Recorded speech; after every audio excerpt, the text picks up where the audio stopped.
El día de hoy se presentará el tema Epidemiología en pandemia SARS-CoV-2, lo que los clínicos debemos saber. Para iniciar la exposición contamos con la presencia de la doctora Lorena Hofmeister, quien es doctora en Ciencias de la Salud de la Universidad Pompeu Fabra. Es magíster en Salud Pública, socióloga de la Pontificia Universidad Católica, investigadora en enfermedades cerebrovasculares, en investigación en sistemas y servicios de salud y en salud laboral. Actualmente dirige la Escuela de Salud Pública de la Universidad Mayor, es docente titular de Salud Pública de la misma universidad, y en esta ocasión la doctora nos presentará el tema Epidemiología del SARS-CoV-2 a nivel nacional e internacional a la FED. Posterior a esto, continuaremos con la presentación del doctor Tomás Pérez Acle. Les recordamos que el chat estará disponible durante toda la sesión e iremos recopilando sus dudas para ser respondidas al final por los expositores. Les solicitamos hacerlas durante toda la charla y no al final de esta. Muchas gracias. Adelante, doctora Lorena Hofmeister. Muchas gracias, Anita, muchas gracias por la invitación a la sociedad. Agradezco este espacio para seguir conversando acerca de esta enfermedad y esta epidemia que nos tiene vueltos de cabeza. Vamos a hablar un poquito de varias cosas, de epidemiología de COVID, haciendo algunos énfasis que pueden ser interesantes para la etapa en que estamos. Acá tenemos el gráfico que es bien conocido acerca de los casos nuevos, los casos acumulados de COVID-19, los casos que son confirmados y probables, y vemos cómo subió bastante en mayo, en junio, y ya vemos una baja de un par de días, un poco con algunos días que ha aumentado y otros que ha bajado, pero sería una tendencia a la baja, ¿ya? Acá les puse también la tasa acumulada, que son todos los casos COVID, divididos por la población, porque claro, las regiones son muy distintas en población en Chile, y acá vemos las curvas de cada región.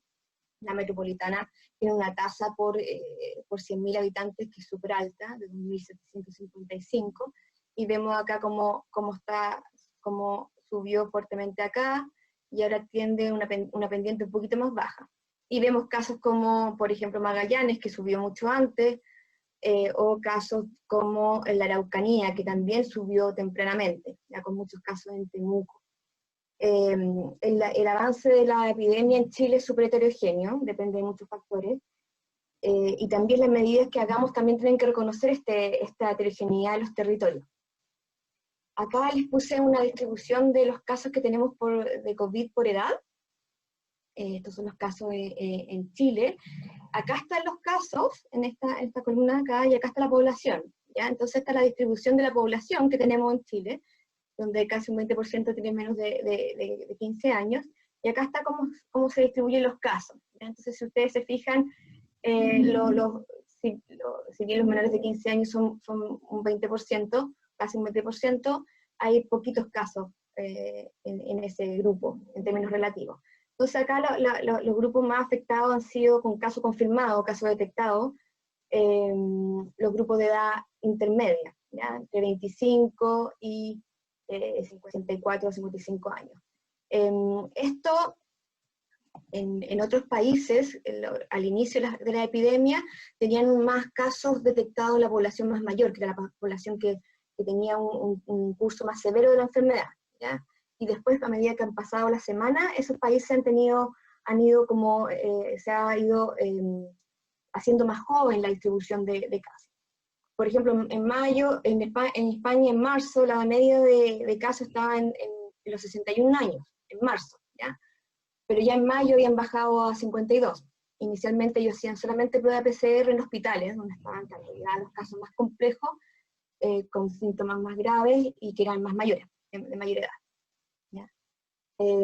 Acá, siempre para conversar acerca de cómo estamos enfrentando esta epidemia, qué significa para nosotros, qué nos depara el futuro, me gusta mostrar esta imagen porque es bastante elocuente. Entonces nos muestra la distribución de las muertes en mujeres y niñas, en dos épocas, en 1909 y en 1999, y por edad, ¿ya?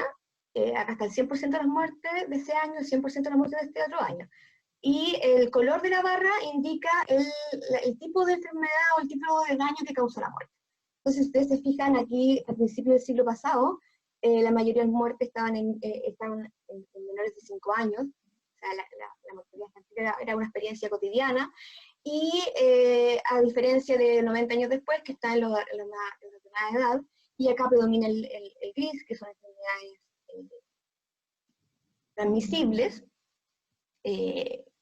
en la primera infancia y después son mujeres, entonces acá tiene que ver con la mortalidad asociada al embarazo, el parto y el puerperio, ¿ya?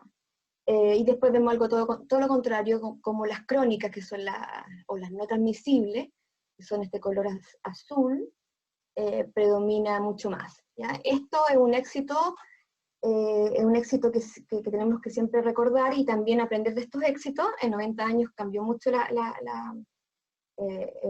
como es nuestro país, y hay algunas formas de manejar la enfermedad infecciosa que siguen siendo muy válidas para lo que estamos viviendo ahora.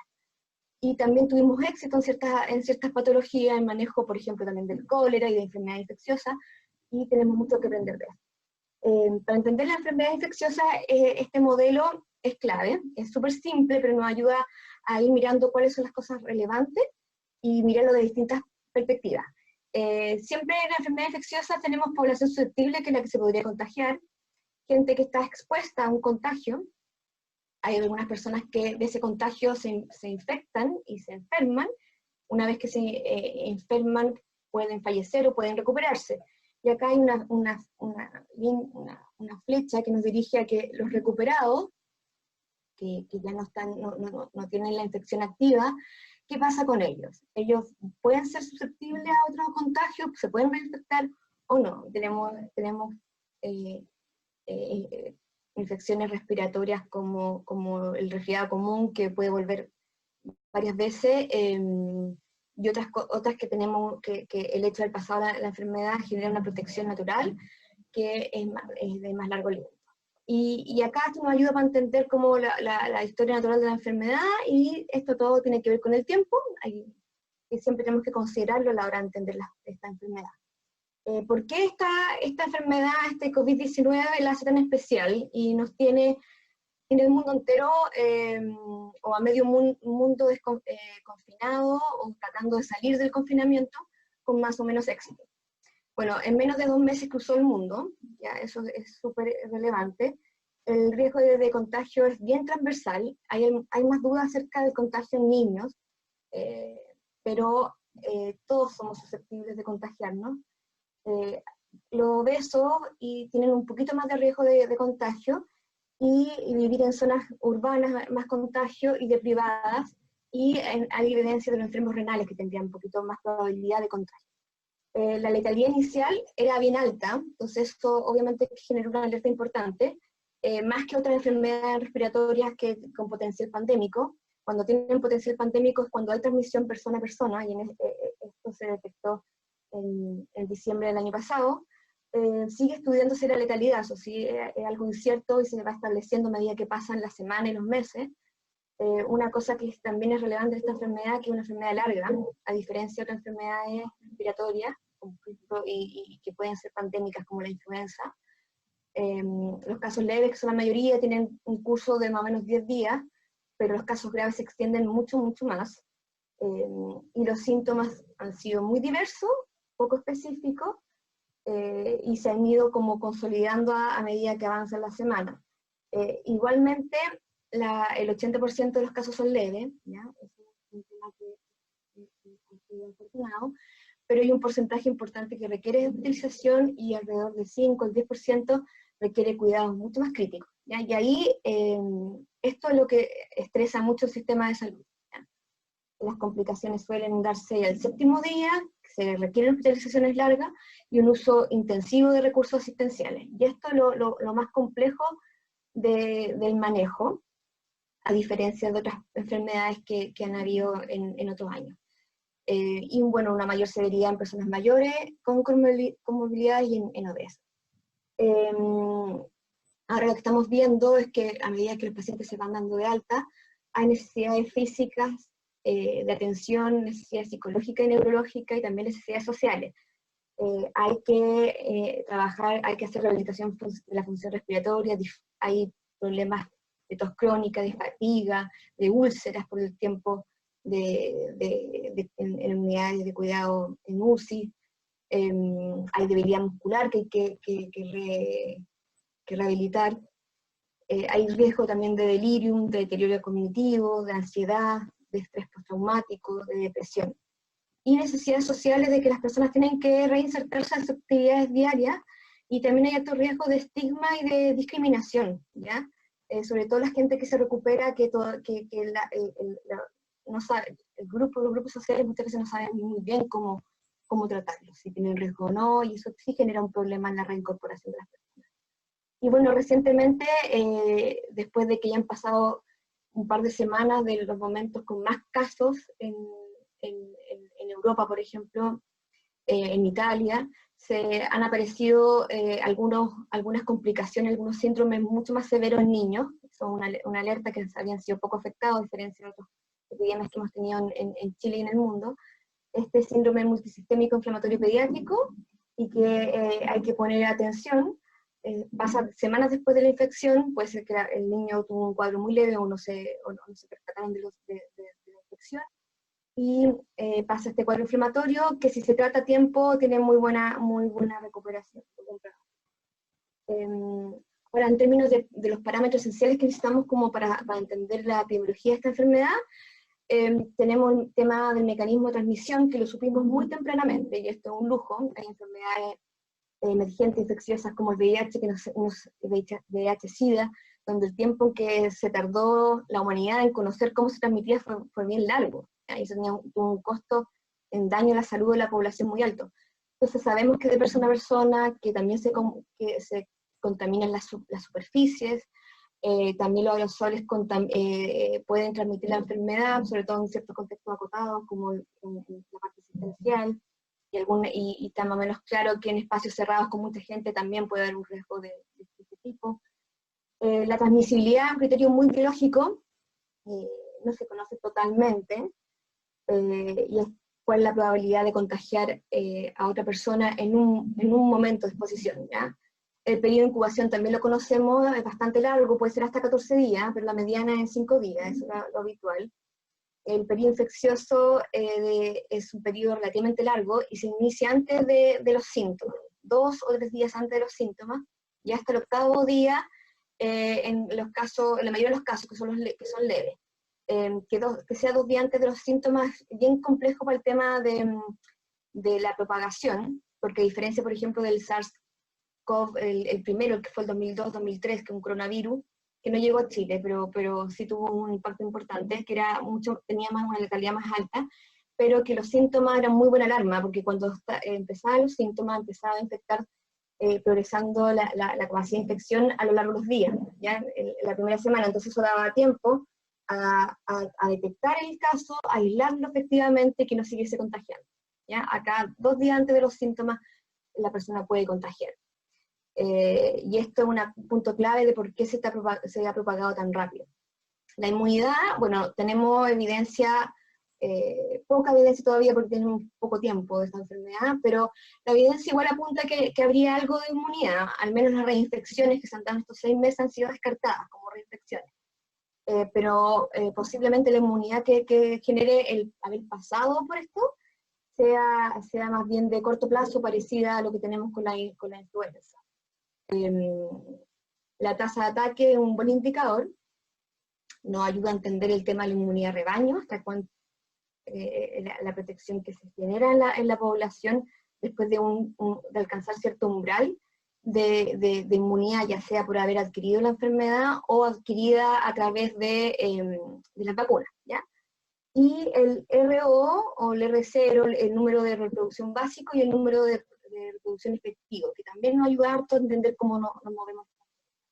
Entonces, este número básico reproductivo es un número promedio de personas infectadas, de casos secundarios, por un contagiante durante el periodo en que es infeccioso el contagiante. Y se calcula considerando que toda la población es susceptible. Entonces, es un cálculo, una estimación en el momento inicial de una epidemia donde todos podemos contagiarnos, ¿ya? Entonces, mientras más grande este número, más rápido se propaga la enfermedad.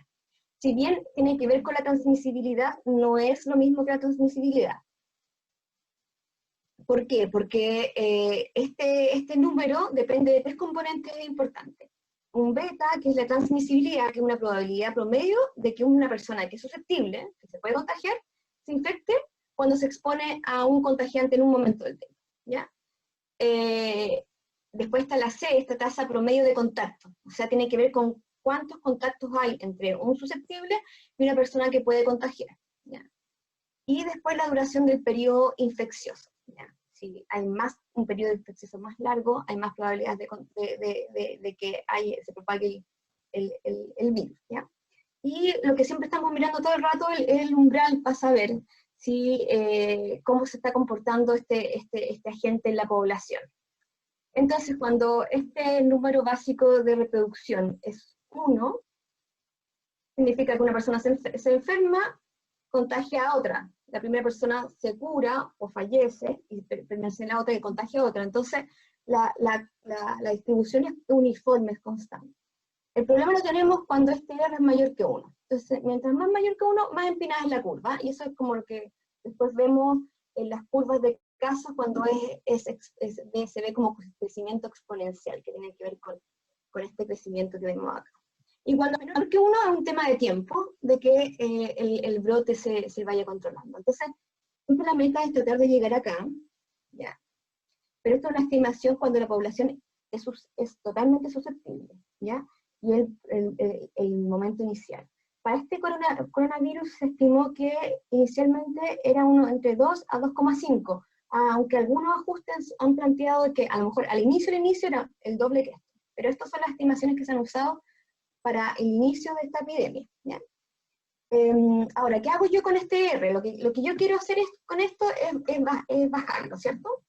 Si tenemos un R mayor que 1, tenemos un 2, 2,5, quiero bajarlo.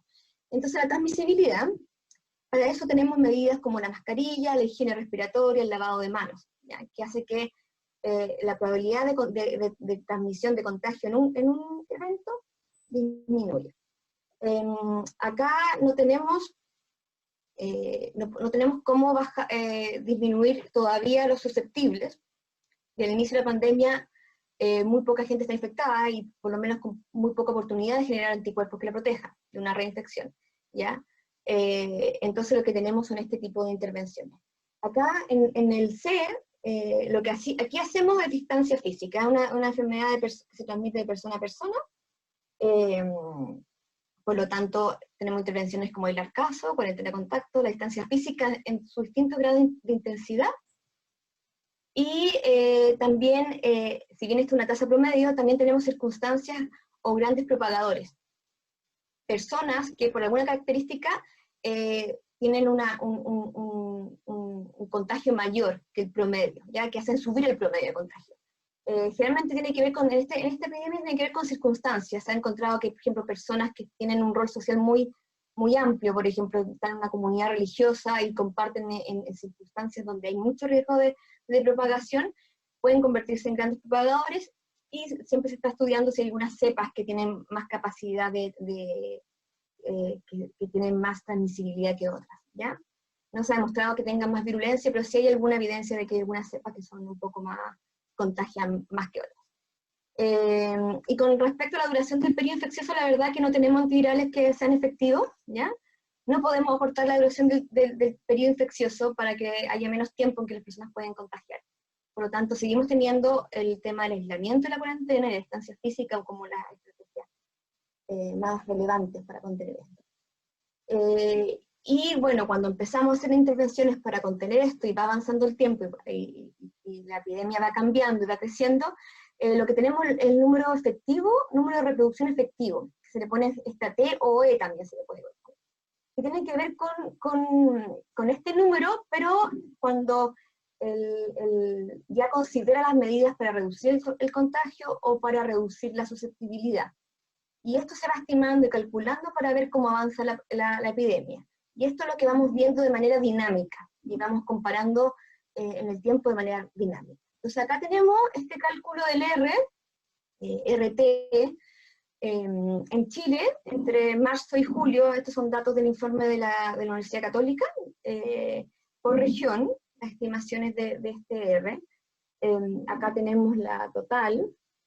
Fíjense que afortunadamente las últimas estimaciones nos ponen sobre hasta abajo 1, lo que es una buena cosa, pero como hay mucha población susceptible, esto puede volver a subir, ¿ya? Si relajamos algunos componentes, el control de algunos componentes de este R. Ahora, otra cosa que nos interesa mucho y hablamos harto es el tema de la inmunidad de rebaño y la tasa de ataque, ¿ya? Entonces, acá tenemos la tasa de ataque, que es los casos del total de población en un periodo de tiempo determinado. Habitualmente no sabemos, lo que tenemos son los casos confirmados o casos probables, es lo que vemos, como el sistema de salud puede ver, puede detectar. Pero eso no es toda la enfermedad. Entonces esto se comporta como la metáfora del iceberg, donde vemos la cúspide, lo que está afuera, pero debajo de la línea de flotación hay mucho más daño, mucho más enfermedad que no alcanzamos a ver con la tecnología y los recursos que tenemos en cada momento. Por lo tanto, lo que se hace son estos estudios de cero prevalencia, que ven la prevalencia de infección en la población, independiente de la gravedad que hayan tenido o que tengan. Y lo que hemos visto acá, y es consistente con otros estudios de otros países, es que la cero prevalencia, pese a que en algunas comunas la cantidad de casos es importante, no llega a ser el 10%. Un estudio que está haciendo la Universidad del Desarrollo, con algunos resultados preliminares, muestra que en comunas de Poniente y sur de la región metropolitana, entre el 16 de mayo y 18 de junio, donde hubo muchos casos, la prevalencia de anticuerpos que denoten infección era del 8%, ¿ya? Entonces, con este tema de un 8% de tasa de ataque, la inmunidad de rebaño está lejos de ser alcanzada, ¿ya? Que esta protección que podría tener la comunidad por el hecho de haber pasado la enfermedad. Entonces esto es complejo porque llevamos muchos meses, llevamos una situación de emergencia sanitaria, al igual que otros países, y la tasa de ataque sigue siendo baja, por lo tanto la inmunidad de rebaño que podríamos tener también, considerando que tenga por lo menos una inmunidad a corto plazo, ¿ya? Por lo menos de 6 meses que llevamos. ¿Ya? Otro tema que nos interesa mucho, que estamos constantemente mirando y que es un indicador que sirve para la toma de decisiones, pero que está muy sesgado, entonces siempre tenemos que estudiarlo cuidadosamente, y aquí el número, la tasa, la letalidad cruda tiene que ser, muchas veces tenemos que ajustarla, ¿ya? Primero lo que hay que plantear que esta letalidad es una proporción, ¿ya? A veces se usa rate, en realidad la R de case fatality es de ratio, entonces ¿qué es una proporción? Porque es un porcentaje de personas que fallecen del total de casos de la enfermedad, ¿ya? Lo que pasa al principio de una pandemia, los casos graves son los que llegan al hospital, la sospecha es muy acotada, que es esta parte de acá, y se hace poco test, ¿ya? Entonces, esta letalidad cruda, calculada así en serie de casos hospitalarios que llegan a consultar a urgencia, es bastante alta al inicio. Y es más bien un indicador de los casos, de la letalidad de los casos severos. Y se ha mostrado que iba al inicio de la pandemia entre 8 y 28%. Y claro, es muy alto, entonces uno dice ya, pero ¿cuánto será realmente? Porque no se consideran, no están viendo los casos leves o moderados, ¿ya? Entonces, si nosotros vemos acá los datos, por ejemplo, estos datos son en China, los primeros días de la epidemia, fíjense que los primeros días de enero, en China, en toda China, en Wuhan, Hubei, y fuera de Hubei, sí. Entonces tenemos los primeros, miren, fíjense que los primeros días, en Wuhan y en China completo, la letalidad calculada así era súper alta, en torno al 17%, ¿ya? Y después, ya la tercera semana, entre el 11 y el 20 de febrero, baja a un 3,8%, que eran las estimaciones que teníamos al principio, un 3 y un 4% de letalidad de esta epidemia. Y si contagia a mucha gente, un porcentaje muy, muy alto. genera muchos casos, muchos fallecidos. Cuando la epidemia empieza a crecer, se visibilizan más casos, no solamente los casos que son más graves, pero lo que pasa acá es que como hay muchos infectados que son recientes, todavía no sabemos si van a sobrevivir o no, porque hay una censura. No sabemos si van a sobrevivir o no, y este curso de esta enfermedad es bastante lenta, entonces los fallecidos fallecen no la primera semana desde el inicio de síntomas, sino a partir de la tercera o cuarta semana. Por lo tanto, en este momento lo que hacemos es que la letalidad tiende a subestimarse, ¿ya? Por lo tanto, tampoco nos da una buena información indicadora acerca realmente de lo que está pasando. Entonces lo que tenemos que hacer es que vamos haciendo algunos ajustes, ¿ya? Y estos ajustes consideran que no se estudian todos los casos leves y moderados, esta censura por el tiempo en que fallecen, y una estimación bastante ajustada y más razonable está en torno al 1,38%. Acá está la distribución por edad, ¿ya? Con la mediana y el rango intercoartílico, y es súper alta, bastante alta en la gente más mayor. Acá en Chile, ¿qué tenemos? Tenemos los últimos cálculos con un desfase temporal, un ajuste solamente por el inicio de síntomas, nos muestra que está entre el 2,3 y 2,6%, ¿ya? Que se acerca un poquito más al 1,38 de la letalidad estimada en estos estudios, pero hay que seguir estudiándola, ¿ya? Pero está en torno a eso. La letalidad en las UCI también nos importa mucho, porque ahí se están acumulando los casos más graves, y hay un porcentaje importante de población que llega a necesitar este tipo de cama, y acá la letalidad en UCI está en torno a distintos estudios, pero una letalidad más o menos moderada que se ha mostrado es en torno al 25%. Esto es un registro de pacientes UCI de centros europeos bastante interesante. Como un registro, lo más probable es que veamos más publicaciones de este grupo, a ver cómo va cambiando esto.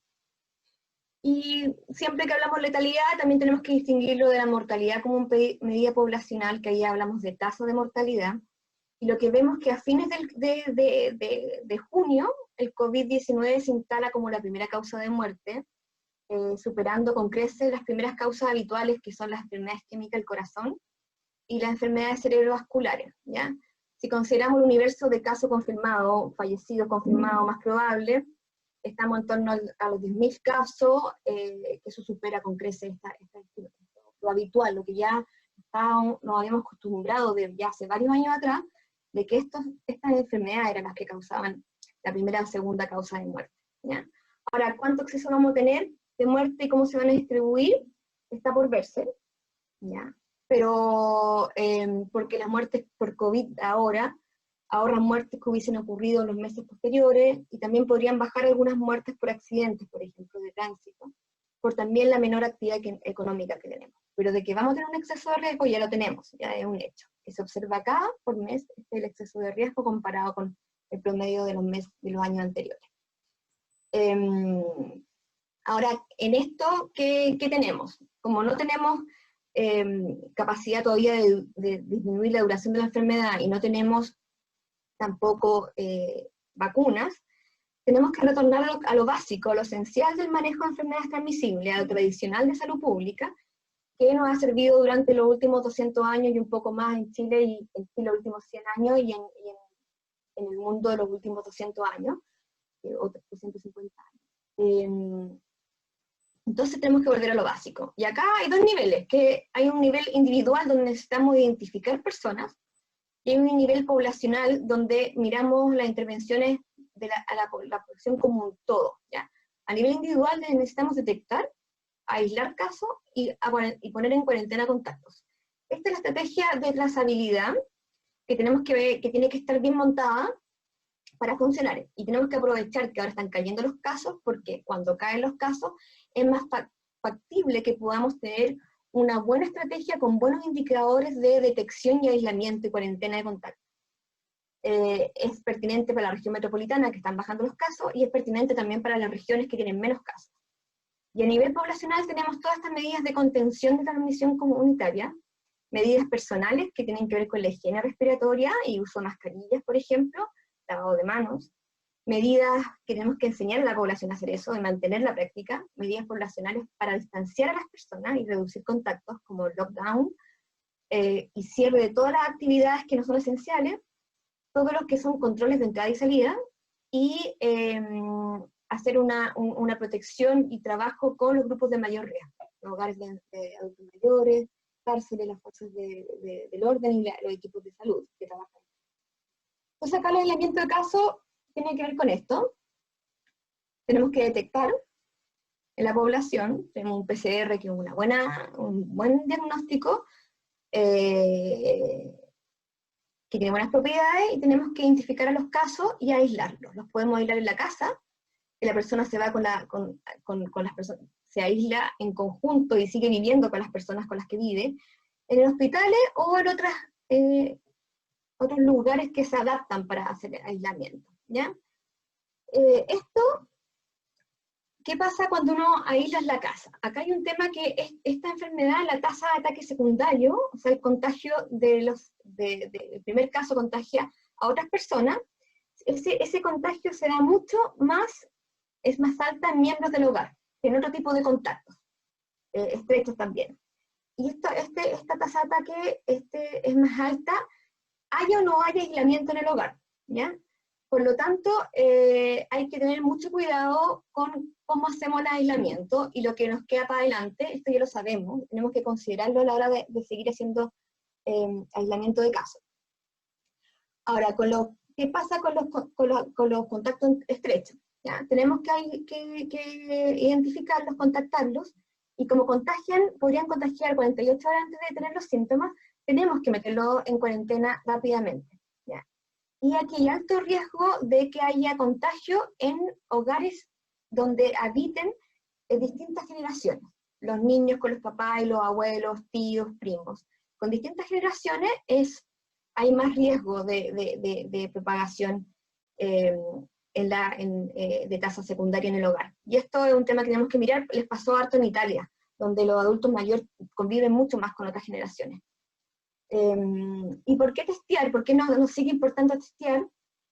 Porque tenemos muchos casos ahora, no tenemos circulación o muy baja circulación de virus estacionales. Entonces, tenemos muchos casos, los casos que llegan al hospital con síntomas sugerentes de COVID y que hayan estado expuestos, lo más probable es que sean COVID, ¿ya? Ahora, en ese caso no va a modificar, el test se va a hacer, pero no necesariamente va a modificar el criterio clínico, cómo lo van a tratar. Lo que sí necesitamos es que se hagan test en personas que son leves o no tienen síntomas y que han estado expuestos. Por ejemplo, la persona que acompaña al consultante. Entonces tenemos que hacer esfuerzo en ese sector, en ese grupo, ya que posiblemente no va a necesitar una cama UCI, pero va a contagiar, y está contagiando. Entonces, por eso miramos la positividad, y esperamos que la positividad sea baja, porque indica primero, que la definición de caso, y del caso sospechoso es razonable, está bien hecha, y que se está haciendo un apropiado esfuerzo de búsqueda de casos. Por lo tanto, la positividad hay que bajarla, y para ello también hay que testear fuera de los centros de salud y hacer búsqueda activa en grupos vulnerables, ¿ya? Para poder bajar más esta tasa, esta positividad. En Chile, acá está el total, estamos en una positividad muy alta todavía, tenemos que bajarla a menos del 10%. Y acá les muestro un tema que es interesante, que es un paper que me gustó mucho, que ve la efectividad de distintas intervenciones no farmacológicas en bajar este R. Entonces va viendo qué pasa si le agrego otra intervención más. Entonces aquí ve qué pasa solamente con mucho testeo del 5% de la población semanalmente. ¿Ya? ¿Qué pasa si hago solamente eso y no hago un buen sistema de trazabilidad y aislamiento de casos y cuarentena de contacto? Entonces se reduce un poco, un 2% el R efectivo. Y así vamos viendo cómo se va bajando el R en la medida de que incorporo el aislamiento de casos dentro del hogar, después fuera del hogar, después además incorporo la cuarentena de los contactos cercanos, y así voy bajando el R. Esto es súper interesante porque nos ayuda a ver cómo estas medidas tienen que ser complementarias. No saco nada con hacer muchos testeos, informo tarde y no hay los casos y no hago cuarentena con los contactos y no reconozco y veo que en realidad la tasa de ataques secundarios es más alta en los miembros del hogar, aunque haya estrategias de aislamiento en el hogar. El uso de mascarillas a nivel comunitario también vemos evidencia de que está funcionando. Esto se usaba mucho en Asia Pacífico, había una alta aceptación cultural, no en el mundo más latino, más occidental, ¿ya? La efectividad más alta se ve cuando se usa mascarilla, más el lavado inmediato de manos, cuando se sacan las mascarillas. Acá vemos cómo disminuye el R, con un R inicial de 2,2 o 4, cuando solamente se usan después de tener síntomas, o todo el tiempo en lugares públicos, ¿ya? Entonces, esto está mostrando que funciona a nivel comunitario, ¿ya? Y las mascarillas caseras también funcionarían con ciertas condiciones a nivel comunitario, ¿ya? El control de viajeros, que una cosa que siempre nos da como tranquilidad, el tema de que se tome la fiebre en aeropuertos, etc. La verdad que no tiene mucha efectividad, o sea, en la toma, por ejemplo, de fiebre en aeropuertos, está acá, a la salida, hay distintas formas, la salida, la entrada, durante, la verdad que no se detectan 47 de 100 casos COVID, ¿ya? Entonces esto no tiene mucha efectividad, o no puede descansar solamente en eso. Lo que es efectivo es la cuarentena de los casos que llegan de un país que tiene mucho COVID, o de una zona o una región que tiene mucho COVID. Y aquí lo mismo con otro tipo de screening en función de si es a la salida la persona, cuando llega o ambos. Fíjense que estos colores son los que no detectan, ¿ya? Es bastante baja esta efectividad del control de los viajeros, ¿ya? Entonces tenemos que no confiar enteramente en esto, aunque da cierta sensación a la comunidad y a la población de tranquilidad, no tiene un muy buenos resultados. Y con respecto a, les quería mostrar unos datos de China, que China tuvo una epidemia en primera ola de 3 meses, y enfrentó todo lo desconocido en el fondo, y con un R bastante alto, cerró la ciudad, suspendió todo, mandó a toda la gente a la casa, después hizo cuarentenas centralizadas fuera del hogar y tratamiento, y acá mejoró los recursos asistenciales porque tuvo escasez de recursos asistenciales, de equipo de protección personal, y vean cómo esto bajó de manera muy fuerte, el R efectivo, ¿ya? Manteniendo una cuarentena centralizada y finalizando con encuestas de síntomas universales a todas las personas, no solamente los que llegaban o tenían exposición demostrada, ¿ya? Y acá lo que plantean ellos es que este estudio lo que vio es qué pasaba si relajaban las intervenciones en marzo o en abril, ¿ya? Con las distintas curvas de casos nuevos, ¿ya? Acá lo vemos. Entonces, ellos planteaban que en este estudio que había que esperar hasta abril, si bien en marzo ya habían bajado mucho la curva, los casos nuevos, acá está marzo, porque si relajaban en abril, que era la línea amarilla, el segundo brote se retrasaba también, y era menos, y el punto más alto estaba también en noviembre, dando más tiempo. Entonces, si bien ellos tenían una situación súper buena, aquí, en marzo ya tenían muy pocos casos, este paper recomendaba mantener las restricciones de movilidad más tiempo, un mes más por lo menos antes de relajarlos, ¿ya? Que eso es interesante para lo que estamos viviendo ahora. Y bueno, en la presentación les puse algunas cosas de medicamentos, que claro, hablamos mucho de lo no farmacológico, y medicamentos se están estudiando mucho, pero la verdad hay poco todavía. Lo que mejor funciona es la dexametasona, pero es un medicamento que se usa en UCI, se usan para pacientes graves, y tiene buenos resultados. Es interesante porque disminuye la letalidad al mes, a los 28 días. Y es súper interesante para el manejo que pueden hacer. Y una muy buena noticia. Otras cosas como el remdesivir, la información es menos concluyente. Igual este antiviral no está disponible, no sabemos cuánto costaría tampoco para Chile. ¿Ya? Y hay otras cosas también como estas terapias de plasma convaleciente, que hay optimismo, pero está a la espera de algunos ensayos y del plasma convaleciente, y la ivermectina, que también ha salido como una posibilidad, pero las recomendaciones de la OMS han sido bien cautelosas, porque es un antiparasitario que en humanos tiene un uso muy restringido para tratar casos de pediculosis muy severas que no son resistentes a otro tratamiento, pero no hay evidencia todavía de que podría reducir la carga viral de pacientes con COVID. ¿Ya? Y bueno, el plasma convaleciente, que hay algunas cosas más positivas. Y ahora, ¿cómo seguimos? Estamos como conversando acerca del desconfinamiento. Acá lo que sí hay que plantear es que llevamos del 23 de marzo, se decretó la primera cuarentena, primero con cuarentenas dinámicas, pero con un semicierre de muchas zonas del país.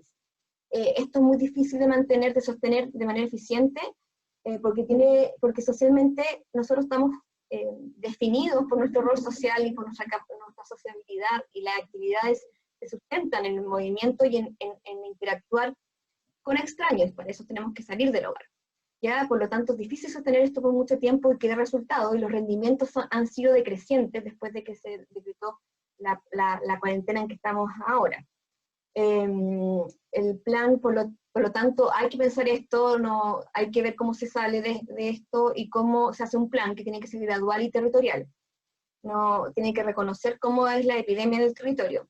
Hay que observar resultados a diario por comuna, ¿ya? No tienen que ser resultados a nivel local, tiene que ser el análisis de los datos, y tienen que aumentar o volver restricciones si es necesario, y eso se tiene que comunicar a la población. Hay que cumplir, hay varias recomendaciones de la OMS, hay una serie de desarrollo, un marco lógico de COVID local que es muy interesante, que lo planteó en la minuta del comité asesor, que pues, vale mucho la pena leerlo y revisarlo. Y la verdad que son criterios amplios, epidemiológicos, de sistemas de salud y de capacidad de los hospitales, de la red para atender lo COVID y lo no COVID, y de vigilancia de salud pública que tiene que ver con la investigación de casos y testeo. Y hay indicadores para cada fase, que están súper bien definidos y que tenemos que tomar. Así que en eso estamos ahora, pero hay tanta población vulnerable todavía que las posibilidades de rebrote son muy ciertas. ¿Ya? Por lo tanto, la comunicación acerca de esa posibilidad tiene que ser así de clara a la población. ¿Ya? Y tiene que ser un desconfinamiento gradual. Muchas gracias.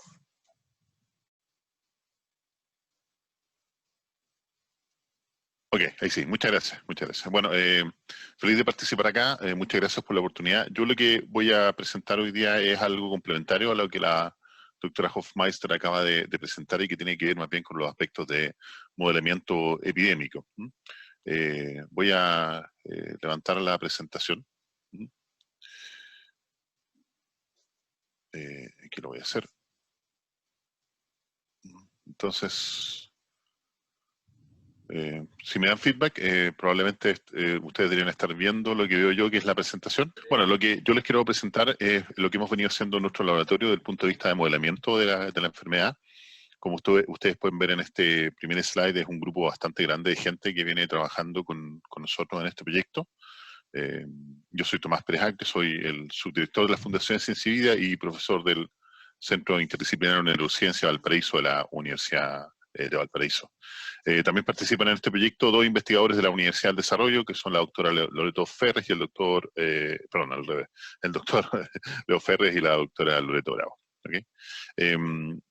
Solo quiero partir dando una visión general de la situación actual en Chile. Ya la doctora Hofmeister nos comentó bastante al respecto, pero quiero presentar algunos aspectos que me parecen que son complementarios.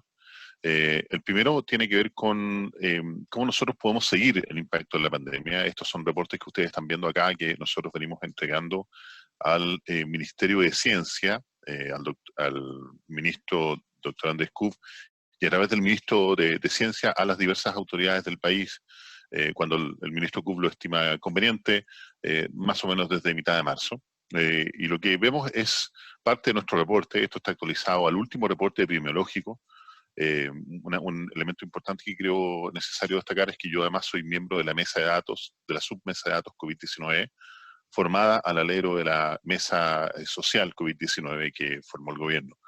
En la mesa de datos nuestro objetivo es tratar de disponibilizar datos de la mejor manera posible, con la mayor frecuencia, para seguir la pandemia. Un dato que nos parece muy importante destacar es que, de acuerdo incluso al mismo doctor Rafael Arauz, que es el director del Departamento de Epidemiología de MinSal, en general hay una gran discordancia entre los reportes diarios que estamos viendo versus el reporte epidemiológico que sale 2 veces a la semana.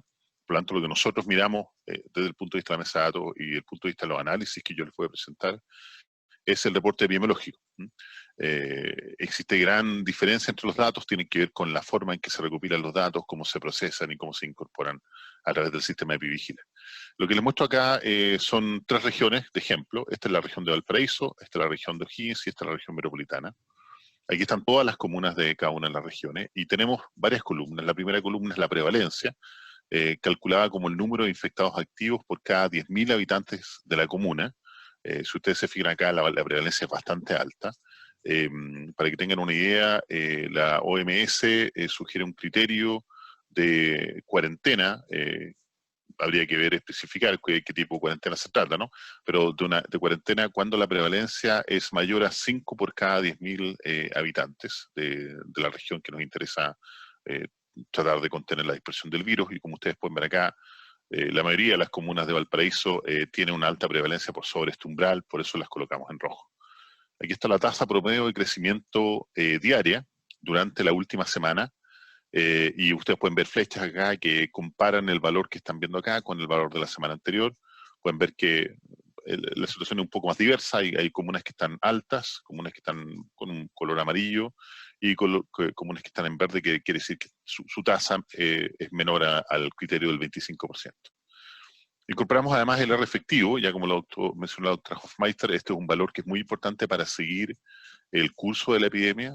Cuando el R efectivo es igual a 1, nosotros decimos que la epidemia se estabiliza en la población, es decir, todos los días nosotros esperamos encontrar en promedio el mismo número de infectados nuevos que el día anterior, quiere decir que la epidemia está estable. Por el contrario, si el R es mayor que 1, quiere decir que este número de nuevos infectados diarios va expandiéndose, la epidemia está en franco crecimiento. Y si es valor, el R es menor a 1, particularmente menor a 0,8, que es, por ejemplo, por el cual este criterio es verde acá, podemos decir que la epidemia está en contracción. Ya voy a entrar un poco más en detalle lo que significa, pero como podemos ver acá, hay múltiples comunas que todavía siguen en una franca expansión de la epidemia y algunas otras que están incluso con lo que aparenta ser no solamente un estancamiento, sino una contracción de la epidemia. Aquí podemos ver el número de infectados activos de la comuna, de acuerdo al informe epidemiológico. Les repito que esto está actualizado el 5 de julio. Vemos acá el número de viajes, que esto son datos que nos entrega el Instituto Data Science en la Universidad del Desarrollo, donde se cuentan como el número de viajes promedio por persona por día durante la semana que estamos mirando, comparada con la semana de referencia, que es la semana del 9 al 15 de marzo. ¿Cómo se calcula un viaje? Un viaje se detecta cuando un teléfono celular que se sigue de manera anónima se cambia de antena de celular. Ustedes han visto en la geografía que existen antenas dispuestas a lo largo del territorio y están bastante lejanas unas de otras, probablemente incluso del orden del kilómetro, incluso más en algunos lugares, y por lo tanto son viajes efectivos, porque para considerar un viaje el teléfono celular tiene que cambiarse de antena. Y aquí está la movilidad remanente, que se calcula del número de viajes que nosotros podemos caracterizar.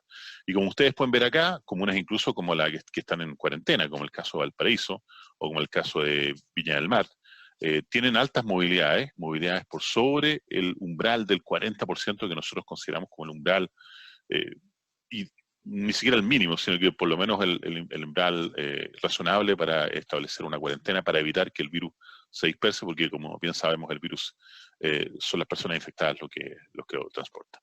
Esta es la situación de O'Higgins. La situación es más o menos parecida en términos de prevalencia, la gran mayoría de las comunas con alta prevalencia, muchas comunas todavía creciendo, y ahí está el número de infectados activos, y esta es la región metropolitana, todas las comunas con alta prevalencia. Sin embargo, la tasa tiende a ser más bien de color verde, y podemos ver además que el R efectivo tiende a ser menor a 1 en la mayoría de las comunas, pero vamos a ver que esta es una visión promedio, porque estamos mostrando el R efectivo promedio de la región metropolitana, de las distintas comunas a lo largo de los últimos 14 días. Sin embargo, hay que mirar también la evolución del R efectivo a lo largo del tiempo, como justamente lo vimos en la presentación anterior. Y como ustedes pueden ver acá, esta es la movilidad en la región metropolitana altísima, salvo un par de comunas, Alhué, una comuna muy grande desde el punto de vista del territorio, muy chica en términos de las personas que viven ahí, y Providencia, que tiene una baja importante en la movilidad, no necesariamente porque las personas que viven en Providencia se muevan menos, sino que por ser una comuna de alto tránsito, de alto flujo de personas que pasan por esta comuna, en la condición de cuarentena la movilidad se ve reducida. Es importante también ver el R efectivo a lo largo del tiempo. Aquí les muestro, este es un cálculo que hacemos nosotros de acuerdo a lo que propone Betancourt y Ribeiro en 2008. Aquí está el artículo si ustedes lo quieren ver. Aquí vemos el R efectivo a nivel nacional. Uno podría pensar si tiene sentido no calcular las cosas a nivel nacional, pero nosotros lo calculamos a nivel nacional, a nivel regional y a nivel comunal. A nivel nacional todavía tenemos un R efectivo que está justo sobre 1, 1.06. Este es el promedio de los últimos 14 días. Es importante considerar que el R efectivo tiene que medirse en términos promedios porque tiene oscilaciones, como vamos a ver más adelante. Por lo tanto, uno podría pensar que a nivel nacional la epidemia todavía sigue en expansión, pero una expansión pequeña porque estamos llegando a este escenario de estabilización. Fíjense acá este hombro que tienen, el R efectivo, que lo van a ver en distintos gráficos, tiene que ver con la gran incorporación de nuevos infectados que se hizo hace poco en el registro, ¿no? Aquí vemos las 3 regiones, de ejemplo, esto está calculado para todo Chile. Aquí está Antofagasta, un R efectivo del orden de 1.17 en los últimos 14 días, pero ustedes ven que hay una tendencia a la baja. Aquí está la región metropolitana, nuevamente con este hombro, 1.06, que es básicamente muy parecido al total nacional, y esto es porque la mayoría de los infectados están en la región metropolitana. Y aquí está la región de los lagos, 1.13, que ustedes pueden ver que prácticamente se ha mantenido estable. Si vamos a mirar algunas de las comunas que me pareció relevante destacar de cada una de estas regiones, en el caso de la comuna de Antofagasta, ustedes pueden ver la oscilación que se pierde cuando miramos a nivel regional. Aquí ven la oscilación, sube y baja, sube y baja. Aquí vemos un primer momento en que pasa por bajo 1, que es este umbral, nuevamente vuelve a subir, vuelve a bajar, pero ahora, lamentablemente, estamos viendo un rebote en el R efectivo, que no lo vemos en el promedio si consideramos los últimos 14 días, y estos son los últimos 7 días, ¿cierto? Pero como ustedes pueden ver acá, al menos el último punto que define el deporte de epidemiología, quiere decir que parece ser que vamos creciendo nuevamente. En el caso de la región metropolitana, escogí la comuna de La Pintana por lo emblemática que tiene, que representa esta comuna, dado el gran hacinamiento y la pobreza que tiene. Y que ustedes pueden ver las oscilaciones a lo largo del tiempo. Esta bajada, este es el periodo que las autoridades llamaron la leve mejoría, es como ven, sube y baja, y lamentablemente aquí nuevamente estamos viendo una subida.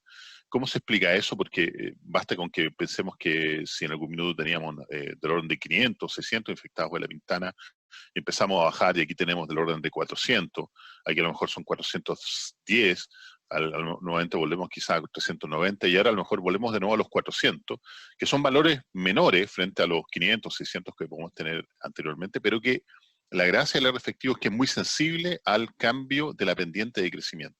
Entonces inmediatamente nos pone una alerta que puede ser que efectivamente podríamos volver a crecer. Hay que esperar al próximo reporte de epidemiología que deberá salir dentro de día y mañana para ver si esto vuelve a bajar. Ojalá vuelva a bajar y no se estabilice nuevamente sobre 1. Esta es la región de los lagos, y aquí vemos muy parecido, el caso tiene estas oscilaciones, pero seguimos oscilando por sobre el valor 1, por lo tanto la epidemia está en franca expansión. Okay. Solo quería contarles esto para que tuvieran una visión general de la situación complementaria con la que mostró la doctora Hofmeister recién. Una especie de primer muy pequeño sobre modelos matemáticos, no quiero entrar en detalle, pero para que ustedes tengan una idea, estos son modelos muy antiguos. El primer modelo, que es el tatarabuelo del que usamos nosotros hoy día, son de 1927, pero propuestos por Ken y McKendrick, y su inspiración vino de la influenza española. Esta enfermedad que es una influenza de tipo H1N1, ¿cierto?, que se expandió entre el año 1918 y 1919. No tenemos estadística muy certera, porque era difícil tener esta estadística pegada a la Primera Guerra Mundial. Se asume que del orden de 50 100 millones de personas habrían muerto en todo el mundo, ¿no? Y aquí ven una idea de cómo se veía la mortalidad en Europa y América en este tiempo. Este modelo es un modelo compartimentalizado, que quiere decir que las personas pueden estar en el estado susceptible por una cierta tasa beta, que es la infectividad que se mencionó recientemente en la presentación anterior. Las personas susceptibles se convierten en infectados y las personas infectadas por una cierta tasa de recuperación se convierten en recuperados. Más allá de entender la ecuación, lo relevante es que el paso de susceptibles a infectados a lo largo del tiempo depende de este beta, que es el valor de infectividad que vimos recientemente. Cuando uno resuelve estas ecuaciones, se generan gráficos de esta forma. Aquí está la población susceptible que baja a lo largo del tiempo. Esta es la población infectada que llega hasta un cierto máximo, después declina. Presten atención a esto, por favor, que es muy importante. La pendiente de subida habitualmente, en la mayoría de los casos, es muchísimo más aguda, más fuerte que la pendiente de bajada. La pendiente de bajada es más suave. Por lo tanto, si uno pudiera calcular el área bajo la curva, al principio es mucho menor que el área bajo la curva de salida, puede ser de entre 2 y 3 veces menor al área de salida, lo cual es muy relevante, particularmente a la hora que tenemos que contar el número de personas que fallecen producto de una epidemia, y como la que estamos viendo. Y aquí vemos el número de personas recuperadas. En este caso, este modelo muy simple, recuperados y fallecidos eran lo mismo. Por lo tanto, para el caso de la COVID-19 es importante hacer estas diferencias. ¿Por qué es importante hacer modelos matemáticos? Bueno, porque, tal como se discutía recién, nos interesa identificar, entre otras cosas, el valor reproductivo básico de R0. En la situación endémica, el R0 es del orden de 1, en la situación pandémica, el R0 es del orden de 3, aunque hoy día, con la alta conectividad que tiene el mundo, el R0 es de 2 y un poco más pueden ser pandémicos. Aquí les muestro el R0 de 4 enfermedades transmisibles. Uno es SARS, que es un pariente del SARS-CoV-2 que nos ataca en este minuto y que atacó Hong Kong y algunos otros países de Asia dos veces, en 2004 y 2008. Este es ébola, 1.7, y viruela y sarampión con R0 realmente altísimo. Si uno calcula el R0, uno puede determinar fácilmente el porcentaje de personas a vacunar para producir esta inmunidad de manada. Y en el caso de ébola, el porcentaje de vacunar debiera ser del 41%, viruela 85% y sarampión incluso el 94%. En el caso de SARS-CoV-2, del virus que produce la COVID-19, es un valor que estaría entre el 41 y el 85%, y la gente en general, los investigadores han dicho del orden del 60-65%, cosa que de acuerdo a los últimos informes, cuando uno analiza la seroprevalencia en Italia o Estados Unidos, sería imposible de alcanzar. ¿Qué es lo que queremos hacer nosotros? Nosotros queremos, a través de un cierto modelo computacional, ser capaces de predecir a partir del estado inicial de una región y por supuesto del país entero, determinar cuál va a ser el efecto de la epidemia a lo largo del tiempo. Y para eso les voy a presentar datos usando la región metropolitana como un modelo de estudio. No porque no nos interesa el resto del país, por cierto que nos interesa muchísimo, nuestros informes consideran todo el país, pero dado que depende de los datos, en la medida que tengamos mejores datos vamos a ser capaces de tener mejores proyecciones. Y un dato súper relevante, como ustedes pueden ver acá, es no solamente la posición de los centros sanitarios o servicios de salud, sino a su vez la capacidad de atención que tiene cada uno de ellos, de tal manera que nosotros podamos proyectar hacia el futuro de qué manera son capaces de responder a la epidemia, o en qué minutos se saturan. Esto, ustedes pueden ver acá nuestras dos publicaciones nuestras, están en estos servidores de preprint, que ustedes van a tener acceso al PDF, así que después pueden ir a mirarlo, si quieren más detalles. Para entender entonces, para desarrollar un modelo computacional epidemiológico, como los que hacemos nosotros, primero tenemos que entender la enfermedad. Y aquí les resumo, que también esto sale de nuestro paper, en un cuadro bastante compacto, diría yo, quizá incompleto porque es lo que sabemos por el momento, de la situación producida por la COVID-19. Tal como se mencionó en la presentación anterior, nosotros estamos considerando solamente un porcentaje de la población que somos capaces de detectar, porque hay un gran porcentaje de la población que no vamos a ser capaces de detectar. Pero de este porcentaje que podemos detectar, vamos a asumir que alrededor del 30 o incluso de acuerdo a la última publicación que en el Annals of Internal Medicine de junio de 2020, podría llegar a ser la condición de asintomático de hasta el 45%. Aquí están los días característicos de la evolución de la enfermedad, la cantidad de tiempo que cada uno de los grupos de personas se mantiene contagioso. El 55% en general de la población con síntomas moderados o síntomas no severos, y en general si uno suma estos dos porcentajes estaríamos hablando del orden del 85%. Es muy importante, tal como se mencionó en la presentación anterior, que la mayoría de estos casos no tiene fiebre y no presentan un gran conjunto de síntomas, tal que muchas de las personas que están en estas condiciones no son incentivadas a consultar por los mismos síntomas y finalmente no somos capaces de detectarlo.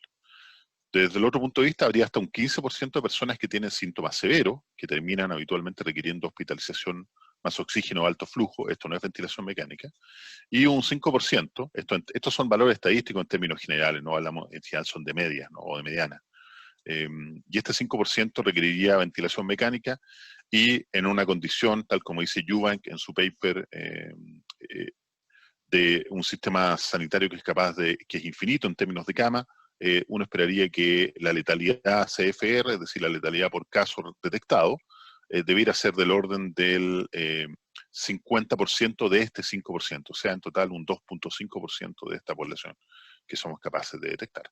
¿Por qué los países tienen letalidades CFR mucho más altas que esta? Bueno, cuando el sistema sanitario se satura, no solamente se producen muertes producto de la situación de ventilación mecánica, sino a su vez porque este 10% de pacientes requiere necesariamente de hospitalización con oxígeno para poder sobrevivir, y por lo tanto cuando el sistema se satura, de estas dos líneas, entre el 5 y el 10% se producen muertes, y es por eso que países como Francia tienen letalidades incluso superiores al 15% del orden del 18%. Nuevamente son letalidades por caso reportado. ¿Okay? Ahora, nuestro modelo es bastante más complejo en el sentido de que incorpora algunos otros estados de la enfermedad. Las personas susceptibles pueden convertirse en expuestas.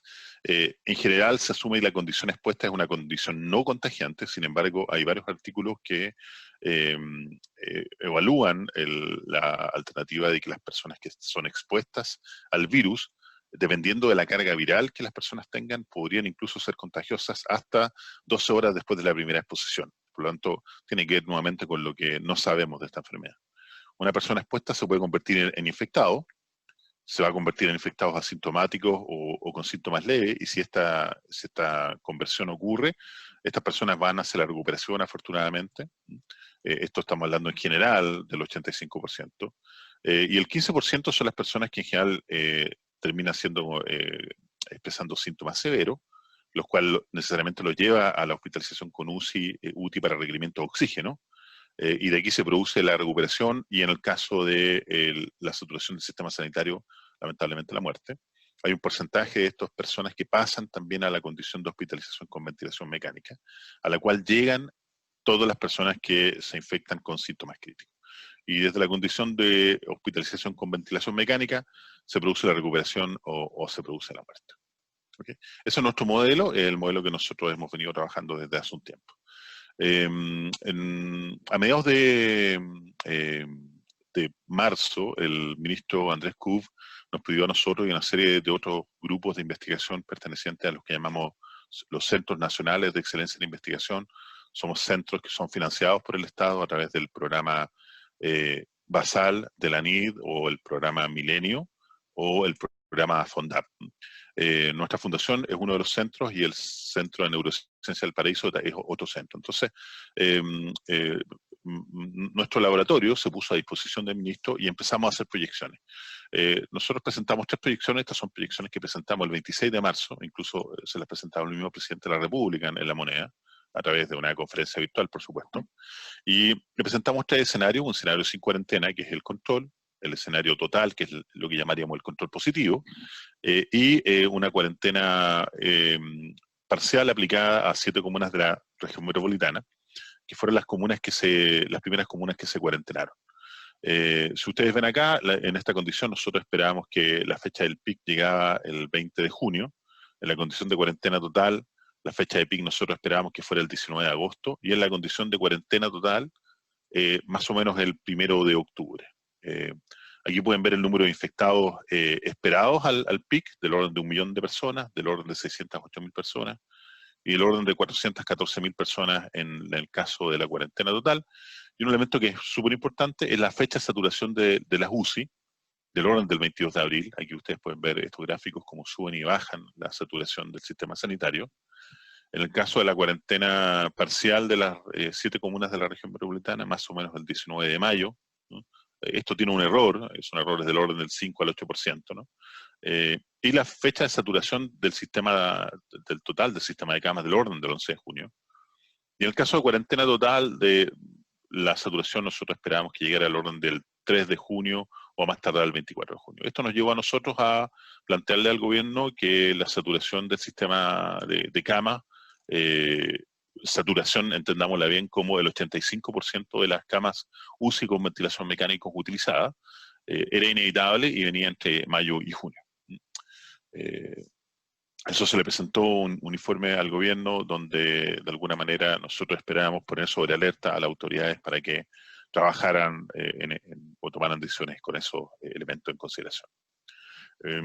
A mediados de abril, el ministro Cook nos pidió evaluar la alternativa de las cuarentenas dinámicas.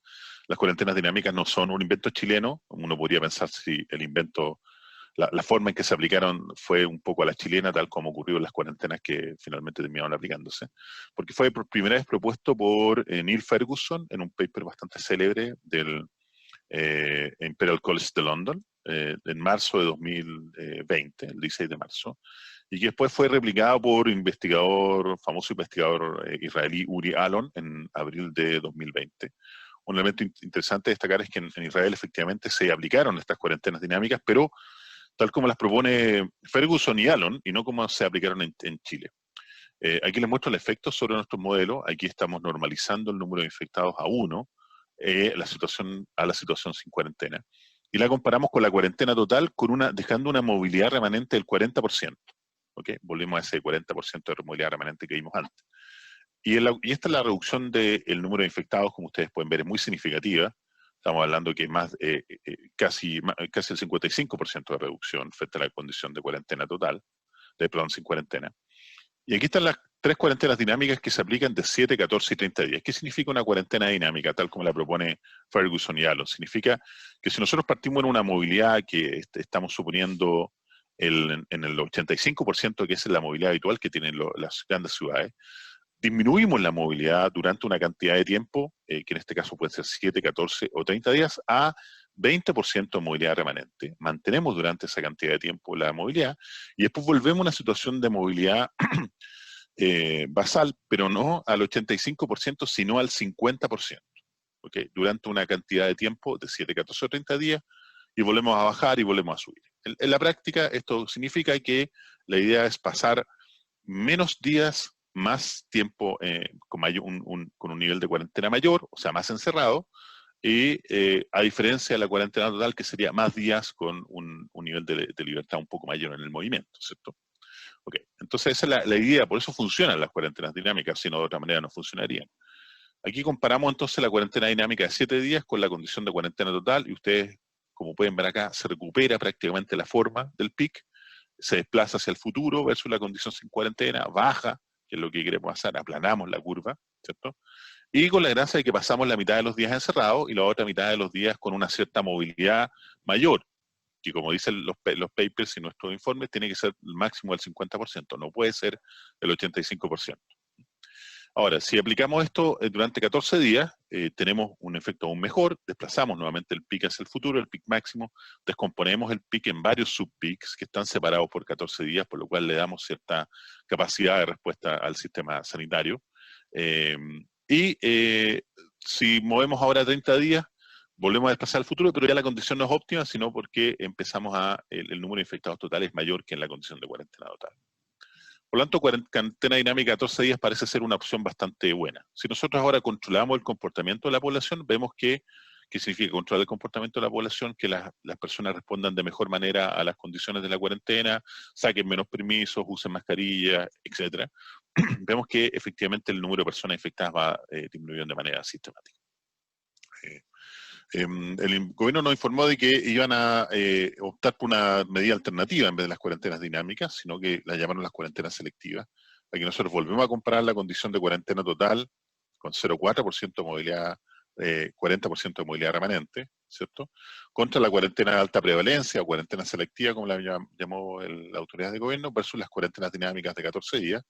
Y nuestra conclusión sigue siendo la misma, la mejor opción por lejos es la cuarentena dinámica, pero en las condiciones que les mencioné, es decir, de un 50% de movilidad máxima, un 20% de movilidad mínima, pero, y no lo mencioné anteriormente, y me corrijo, siempre y cuando se apliquen de manera sincronizada y simultánea a todas las comunas o regiones geográficas a proteger, que es lo mismo que propone Ferguson y lo mismo que propone Uri Allen, ¿no? Que no es la forma que lamentablemente las autoridades escogieron para aplicar estas cuarentenas, porque se aplicaron en ciertas comunas de la región metropolitana, dejando otras comunas sin protección. Y en esas condiciones era esperable que el virus difundiera. A medida que ha ido avanzando la pandemia, nosotros hemos ido buscando otras formas de ajustar nuestros modelos. Esto es un gráfico bastante complejo, pero verdad de explicarlo en simple. Aquí estamos ajustando nuestro modelo por el uso de camas de con ventilación mecánica en la región metropolitana. Esto lo hacemos región por región. Aquí están los parámetros de nuestro modelo. Fíjense, el beta es la infectividad del virus. El mu es la conversión inicial de cuántos infectados vamos a tener por persona expuesta. El factor de escala quiere decir de cuántos infectados reales tenemos versus el número de infectados que somos capaces de detectar. Nosotros esto lo estamos viendo al 13 de abril. En ese minuto partimos con 2 veces, o sea, ya al 13 de abril habían al menos 2 veces la cantidad de infectados reales. Y estos son los factores de cero prevalencia, y por favor presten atención a este valor, sobre todo comparando con la presentación que hizo la doctora Hofmeister, donde ella presentaba un artículo con una cero prevalencia del orden del 8%. Si es así, nosotros estamos en prácticamente el doble en la condición de movilidad del 65%. Y hay 3 movilidades que estamos considerando, que son medidas por teléfonos celulares, ¿cierto? Del 70%, del 65% o el 60%. Aquí les muestro en azul el número de valores de ventiladores mecánicos utilizados de manera real. Estos provienen de la Sociedad Chilena de Medicina Intensiva, un tremendo trabajo que están haciendo, quizás uno de los datos más duros que tenemos desde el punto de vista de la pandemia para poder seguir y ajustar nuestros modelos. Estos son el número de ventiladores reales utilizados, y este es el total de ventiladores mecánicos disponibles en la región metropolitana. Fíjense que prácticamente se ha duplicado el número de ventiladores mecánicos disponibles. Y en las 3 condiciones de movilidad vemos que contra la movilidad del 65%, nuestro modelo tiene un error del 5,4%. Si nosotros hacemos una proyección del uso de camas desde el 15 de mayo, que es la fecha que está puesta acá, que es la fecha en la cual partió la mega cuarentena en la región metropolitana, y vamos a ver el 30 de junio, el número de camas que debería utilizarse del orden de 1.533 contra 1.552, que es el valor que reporta la Sochima el 30 de junio. Es importante mencionar que del 30 de junio en adelante hemos tenido un desajuste importante en el modelo que vale la pena mencionar, y que nosotros creemos que tiene que ver justamente con el factor de cero prevalencia que nosotros estamos esperando en la población de la región metropolitana, y que nosotros estimábamos que era del orden del 17%, y que probablemente tiene que ser un valor menor de acuerdo a lo que se acaba de presentar. Es importante también entender de que otro elemento, además de las camas que podemos usar para ajustar, son las personas fallecidas, lamentablemente, ¿no? Entonces aquí les muestro una estimación del exceso de muertes que nosotros hicimos al 5 de julio. Esto está actualizado al 5 de julio. Aquí en esta curva les muestro el número de muertes esperado para el año 2020, considerando la serie de tiempo de los últimos 10 años. Y estas son las desviaciones estándar o los errores. Esto es un sigma, es decir, una desviación estándar y 2 desviaciones estándares hacia arriba, y -1 y -2 desviaciones estándares. Por lo tanto, estas son las muertes esperadas con esta variabilidad, de acuerdo a los últimos 10 años. Y aquí ponemos en este histograma el número de muertes efectivas que se ve en todas las semanas del año, desde la semana 2 a la semana del 5 de julio. ¿Por qué no consideramos la semana 1? Porque tiene muchísima variabilidad, y por lo tanto la eliminamos del cálculo. Y aquí lo que pueden ver es que pusimos en otro color aquellas muertes que tienen causal COVID. Por lo tanto, todo lo que va desde este punto basal hasta, por ejemplo, el valor de la media, es lo que podríamos llamar exceso de muerte. Es decir, muertes que no son atribuibles a COVID, del punto de vista de la estadística, pero sí son un exceso de muerte frente al valor esperado del año pasado. Y así, como ustedes pueden ver, para toda la semana hay un exceso de muertes, salvo en esta última semana. Y esto es porque estos son datos que provienen del registro civil y que se están actualizando constantemente. Esto es para Chile, esto es para la región metropolitana. Y aquí ustedes pueden ver que si nosotros consideramos de la semana 2 a la semana 27, para toda Chile nosotros estimamos que hay un exceso de muerte del orden de 2.952 personas. Y esto calza prácticamente de manera perfecta con estas casi 3.000 personas que el DEIS, que es el Departamento de Estadística de Información en Salud, tiene como muertes sospechosas por COVID. Por lo tanto, muestra que efectivamente nuestra estimación es bastante acertada frente al valor que reporta el DEIS. ¿Y esto por qué? Porque nos interesa ahora ajustar nuestro modelo no solamente por el uso de camas, porque podríamos ajustarlo por el número de infectados activos, pero como existe esta forma de contar que es muy particular de Chile, donde después de 14 días convertimos a las personas infectadas en recuperados, son números que de alguna manera no podemos usar en nuestros modelos. Entonces, usamos el número de camas, que nos parece un súper buen valor, y usamos el número de personas fallecidas. Y aquí les muestro la forma en que se comportan las series de tiempo según el Ministerio de Salud y la forma corregida por el exceso de muerte, la serie de tiempo. Y ustedes pueden ver que, por lo tanto, para la serie corregida, es la serie según el Ministerio de Salud, nuevamente la curva del 65% de movilidad es la que más se ajusta. No hemos hecho los cálculos frente al exceso de muertes porque, si bien es cierto, el DEIS reportó esta cifra, no la ha reportado retroactivamente a lo largo del tiempo, por lo tanto no podemos hacer el ajuste porque no sabemos efectivamente cómo se distribuyen estas muertes a lo largo del tiempo. Nuevamente, recordarles que la curva del 65% asume que la cero prevalencia al final de la pandemia, en la región metropolitana va a ser del 17%, que probablemente es un valor a corregir. Si nosotros hacemos el cálculo de error, hay que hacerlo por sectores, porque aquí están estos 653 muertes que se agregaron en la serie y que nos descuadran toda la estimación. ¿Qué es lo que se puede esperar? Bueno, estas son las curvas originales que le presentamos a las autoridades, 20 de junio, como les decíamos, sin cuarentena. En el caso en que la cuarentena de las 7 comunas de la región urbana se mantuviese, hubiéramos llegado en 19 de agosto o el 1 de octubre. Y nosotros estimábamos, de acuerdo a nuestros modelos, que esperábamos un pic de infectados del orden del 25 de julio, que aparentemente no ocurrió. Y esto nuevamente porque nosotros estamos considerando este factor de cero prevalencia. Esto es el dato real obtenido del sitio web del Ministerio de Salud, y aquí ustedes pueden ver que tuvimos un primer pic de infectados del orden de 6.900 infectados, del orden del 14 de junio, es decir, un poco más de un mes antes de lo que nosotros estimábamos, porque nosotros estimábamos un pic del orden de la tercera o cuarta semana de julio, ¿okay? Nuevamente con estos factores de cero prevalencia, ¿no? Que probablemente tenemos que corregir. Y aquí está la letalidad CFR, que nosotros estamos esperando, en la movilidad menor, del 60% del orden del 6%.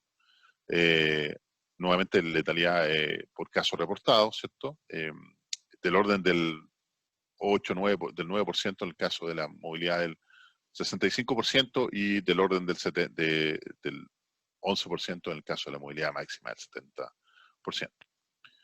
Si uno trata de estimar cuál va a ser la cantidad de personas que fallezcan producto de esta pandemia, nosotros tenemos 3 estimaciones que dependen de la movilidad, una estimación menor del orden de 20.000 personas, una estimación mediana del orden de 50 a 60.000 personas y una terrible del orden de casi 90.000 personas en el caso de movilidades del 70%. Aquí vemos la proyección de fallecidos acumulados en las 3 condiciones de movilidad a lo largo del tiempo. Aquí les muestro 2 valores que nos parecieron interesantes. El 16 de junio, que corresponde al dato reportado el 17, porque el dato reportado el 17 corresponde al día anterior. Una cantidad de fallecidos para la región metropolitana que es curiosamente exacto al valor que nosotros estamos proyectando con la movilidad media, 3.114. Y para el 30 de junio, 4.889 personas, que si bien es cierto no está reflejado directamente el dato, calza entre la movilidad mínima y la movilidad media, lo cual nos lleva a entender de que probablemente la movilidad que estamos teniendo en la región metropolitana es más parecida a la del 60% que a la del 65%, lo cual nos deja bastante más tranquilo porque quería decir que uno podría esperar del orden de, bueno, en realidad nunca nunca es bueno esperar 20 y tantas mil muertes, ¿no? Pero es mucho mejor 20 y tantas mil que 60.000, ¿no? Que es la condición mediana que nosotros vemos. Solo quiero terminar con algunas conclusiones. Bueno, estamos enfrentando un país que tiene múltiples epidemias. Lamentablemente las epidemias se han desincronizado por la forma en que las autoridades han aplicado las cuarentenas a lo largo de las distintas regiones del país. Esto significa que mientras en la región metropolitana vemos una disminución, una contracción, al menos aparente durante las últimas 2 semanas, esto no ocurre en otras regiones del país, particularmente en Antofagasta, en O'Higgins, en Biobío vemos una epidemia que sigue creciendo y que lamentablemente nos va a producir una situación en la cual potencialmente cuando salgamos de esta condición de epidemia en la región metropolitana vamos a enfrentarnos a un posible contagio desde otras regiones. Para poder generar mejores modelos que nos permitan seguir de mejor manera la pandemia necesitamos datos más abiertos y con mayor frecuencia. El dato que nosotros estamos usando hoy día es del informe epidemiológico que sale solo 2 veces a la semana y es muy difícil ajustar modelos de esta manera. Los cambios constantes de metodología que se han hecho no solamente confunden a la opinión pública, sino a quienes estamos tratando de aportar con modelos, a las mismas autoridades.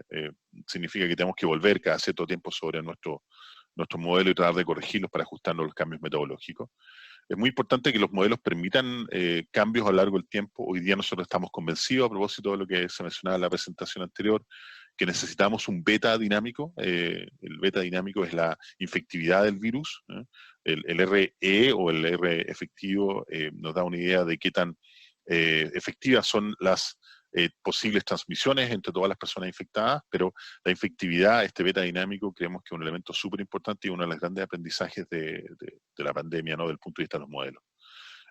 Una cuestión que nos ha dolido mucho, y en lo particular aquí hablo en lo personal, es que a pesar de que nosotros hemos presentado varias veces números fríos a las autoridades, inevitablemente, a pesar de la frialdad, los números son usados de manera arbitraria y sus interpretaciones a la larga inevitablemente están de alguna manera moduladas por aspectos políticos, económicos y otras cosas que no solamente tienen que ver, lamentablemente, con el aspecto sanitario.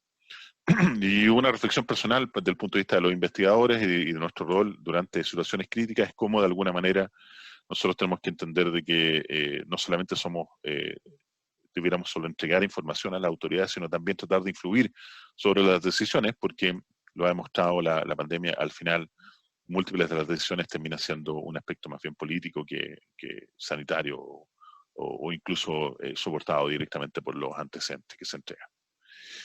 Solo para terminar, quiero agradecer a las personas de nuestro laboratorio, particularmente a quienes son nuestros advisors y colaboradores, al doctor Mauricio Canals, de la Universidad de Chile, a la doctora Nicole Tischler, a la doctora Pilar Gambra, al doctor Leo Ferres y la doctora Loreto Bravo, doctor Tomás Regueira y a Idale Sepúlveda de la Xochimilco, quienes nos entregan los datos diarios del uso de camas con los cuales nosotros podemos ajustar nuestro modelo.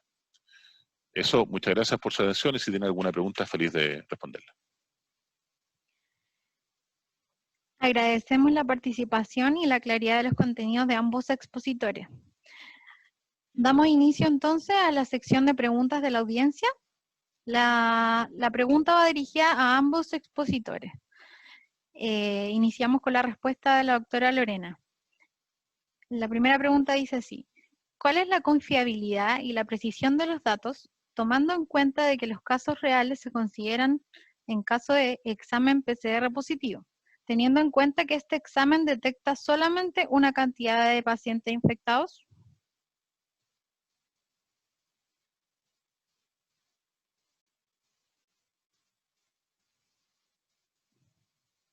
Doctora Hofmeister. Siempre en una epidemia, bueno, afortunadamente en esta epidemia tenemos cómo detectar, tenemos un PCR, ¿ya? Partiendo por eso, el PCR que tenemos es muy bueno para detectar el contagio cuando la persona tiene síntomas, ¿ya? Antes de eso no genera mucho falso negativo, tiene poco falso positivo, ¿no? Pero tiene falso negativo si se hace en el periodo de incubación antes de los síntomas. Justo el día antes de los síntomas y el día que tiene síntomas funciona bien. Y de ahí en adelante funciona bien como cuando está activa la infección. Entonces eso es súper positivo. Ahora, siempre en una epidemia pasa que vemos una parte que podemos detectar y hay algo que no vemos. Ahora, ¿qué tanto podemos ver? Depende de la capacidad de detección. Chile igual ha hecho esfuerzo importante en ampliar esa capacidad de detección. Otros países estuvieron a ciegas mucho tiempo, ¿ya? Y eso igual es positivo, ¿ya? Pero sí tenemos que entender que cuando hablamos de infección, o cuando hablamos de letalidad o de caso, tenemos que ponerle el apellido. Si es caso confirmado, si es caso probable, si es un dato que surge de un estudio de seroprevalencia que mira debajo de la línea de flotación para ver si hubo infección pasada que no se detectó, independiente si se hizo PCR o fue al doctor, o fue al consultorio, o fue al hospital porque tenía algún síntoma. Y tuvo la probabilidad de que le hayan hecho un test. Entonces, la capacidad de detección tiene que ser siempre amplia y tiene que mantenerse amplia y hacer un esfuerzo para encontrar los más leves, para mirar mejor. Los estudios de seroprevalencia siguen siendo interesantes por el tema de inmunidad y también porque nos ayuda a ver la tasa de ataque real, ¿ya?, en la población. Pero tenemos un test que la verdad que funciona bien cuando se aplica bien. Perfecto. Doctor. Sí, quizás un par de comentarios, tal como señalaba la doctora Hofmeister. Hay varios artículos que hablan de que en general el PCR, si bien es cierto, tiene una sensibilidad altísima, ¿no? Incluso se habla de que se pueden detectar hasta 2 genomas, ¿eh?, en una muestra, es decir, potencialmente son 2 virus, lo cual es muy pequeño, ¿no? Necesariamente se vuelve mucho más efectivo más allá del 5º o el 7º día, ¿eh?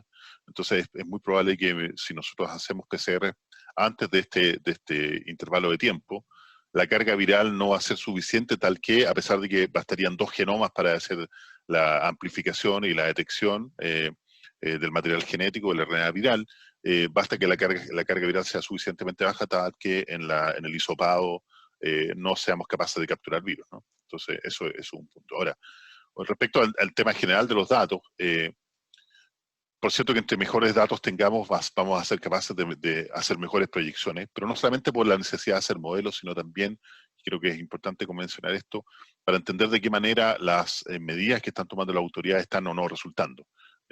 Hoy día tenemos esta situación que es, podríamos decir, particular, donde a pesar de tener una gran cantidad de capacidad de examen, y yo concuerdo con lo que dijo la colega recientemente, que se ha hecho un esfuerzo enorme, no solamente en el aumento de ventiladores mecánicos, sino también en la capacidad de testeo, ¿no?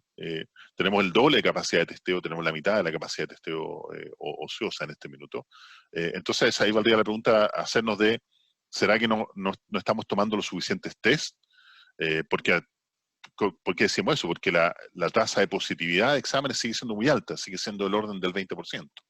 Si uno hace un cálculo de lo que llamamos el subreporte, no lo mencioné, pero uno podría hacer el cálculo del subreporte y a partir de este valor de positividad uno podría asumir que el subreporte de infectados sintomáticos a nivel nacional es del orden del 50%.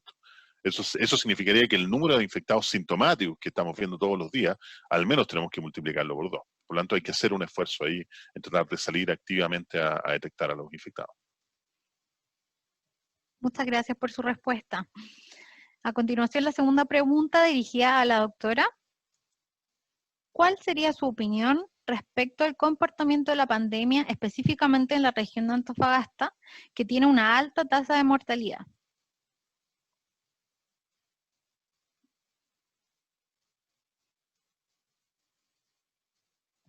Lo primero que hay que señalar es que las epidemias tienen un comportamiento en el territorio que es heterogéneo, que depende de, por ejemplo, en el caso de Chile, por ejemplo, depende mucho de cuántos casos y cuándo llegaron los casos importados, por ejemplo. No es lo mismo que hayan llegado personas que volvían de vacaciones en Santiago en febrero, que el primer caso importado haya sido en marzo o en abril. Y eso marca mucho también cómo va siendo el brote en cada territorio. Eso y otras condiciones más, pero el territorio, las epidemias son en sí heterogéneas en el territorio, se comportan distinto en el territorio. Uno tiende a ser promedio, y aquí en Chile pesa mucho la región metropolitana porque es muy grande, y tenemos muchos habitantes, entonces cuando uno ve la curva de todo Chile, se parece mucho a la distribución de solamente la región metropolitana, pero eso esconde muchas realidades, ¿ya? Entonces sí, es súper interesante la pregunta. Lo que pasó en Calama, bueno, en Calama los casos activos son bien recientes, ¿ya? Entonces, ponte tú, Araucanía que mismo empezó antes, Magallanes también, yo creo que Magallanes y Araucanía, sobre todo Magallanes, debe haber tenido casos importados previos, ¿ya? Para haber acumulado esos casos y que hayan partido tan tempranamente. Entonces, en Calama tenemos ahora más infección activa, ¿no? Y yo, mira, hay harta hipótesis, hay que estudiarlo harto, y esto, tenemos tiempo, hay que hacerlo, para entender esto, pero en general los territorios que tienen aeropuerto y tienen mucha movilidad entre ciudades o entre provincias, ya sea por trabajo, tienden a tener más riesgo de infección, ¿ya? Calama tiene harta movilidad, tiene población laboral, en la edad que se contagian, y que son los que más se movilizan, que es la edad entre 25 y 50 años, ¿ya? Por lo tanto, esa masa se contagia mucho, y se mueve mucho en esta zona. Calama tiene aeropuerto, Calama se mueve, la población se mueve, es un centro importante en el norte. Creo que eso tiene que ver con el contagio que está teniendo. Que sí, y es bien reciente, es bien de ahora, ¿ya? Pero como pasó en Magallanes, en Temuco, ahora está pasando en Calama, vemos el promedio que todo parece bajar, pero eso está siendo empujado harto por la región metropolitana, y para actuar y contener y seguir este proceso que vamos a estar un par de años en este tema, las decisiones y los datos tienen que ser localmente anclados, ya, porque los territorios son distintos. Muchas gracias, doctora, por su respuesta. Una pregunta dirigida al doctor Pérez-Sacle, que dice así: ¿existe la posibilidad, de acuerdo a lo mencionado por usted en su presentación, de que esos excesos de muertes sean, entre comillas, muertes adelantadas? Es decir, pacientes que irían a morir este año y que se aceleró por el proceso de infección en la población enferma. Es una pregunta interesante. Para tratar de dilucidar, lo que nosotros hacemos es, a partir de la estadística de los últimos 10 años, hacer un cálculo que nos permite hacer una proyección que tiene valor estadístico, ¿cierto? Es decir, tiene un cierto error del orden del 5%, de cuáles son las muertes esperadas para el año 2020. Y esa es la curva continua de color azul que yo les presentaba en el gráfico. Por lo tanto, sobre ese valor son muertes que no son esperadas. Cada uno de estos histogramas presenta un valor que puede ser mayor o menor, pero todos esos valores que están por sobre esta línea continua son el conjunto de personas que fallecieron y cuya muerte no era esperada desde el punto de vista estadístico.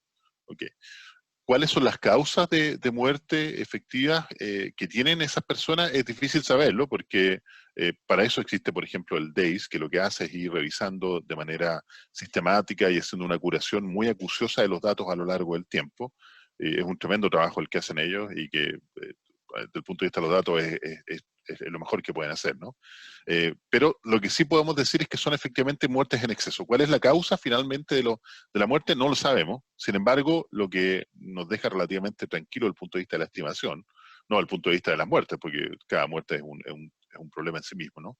Es que el número que nosotros detectamos, está alrededor de 2.950 personas fallecidas de manera adicional por sobre el valor umbral esperado, es prácticamente el mismo valor que está reportando el DAIS. Por lo tanto, tenemos alguna certeza de que en general ese exceso de muertes debiera coincidir con muertes por COVID-19. Sin embargo, la doctora Hofmeister lo mencionó también en su presentación, hay que entender que probablemente hay un conjunto de muertes que no están ocurriendo porque estamos en cuarentena, porque la actividad económica ha bajado, porque probablemente la polución también ha bajado en ciertas regiones del país, ¿no? Biobío, Araucanía, el caso de la región metropolitana, ¿no?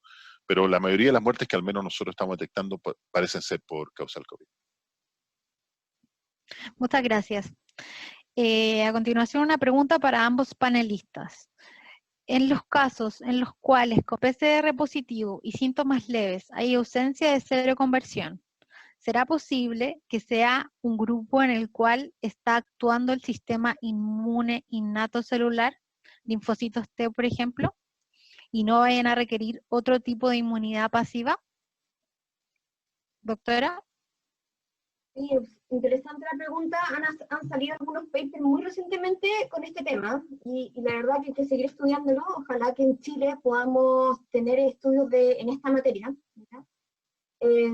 Porque eso como que da vuelta el tema o el optimismo que tenemos en el fondo de que la inmunidad se pueda apurar, la inmunidad natural o por haber enfermado, se le puede agregar la inmunidad por inmunizaciones, ¿ya? Que es una intervención de salud pública súper exitosa y que confiamos harto en eso, porque ha resultado con mucha patología.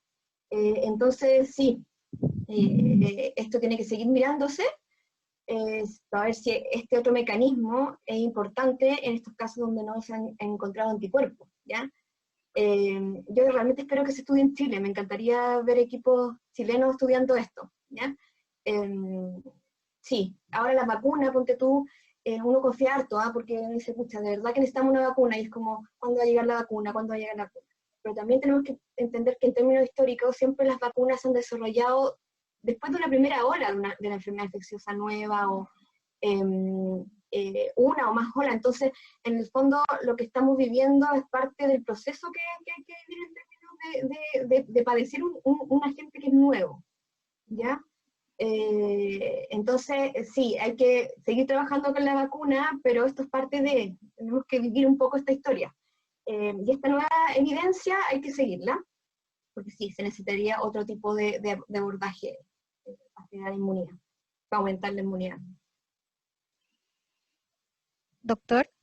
Sí, buenísima pregunta. Comparto con el Dr. Hofmeister el valor de la pregunta y le agradezco. Tiene varios aspectos que creo que son interesantes de destacar. Lo primero es que hay un artículo reciente que caracterizó la prevalencia de anticuerpos a lo largo del tiempo en distintas poblaciones de personas infectadas. Y un elemento que fue muy interesante es que el 40% de las personas asintomáticas perdía el título de anticuerpos más allá del mes 3 o el mes 4. Entonces ese sería el primer elemento a tener en consideración.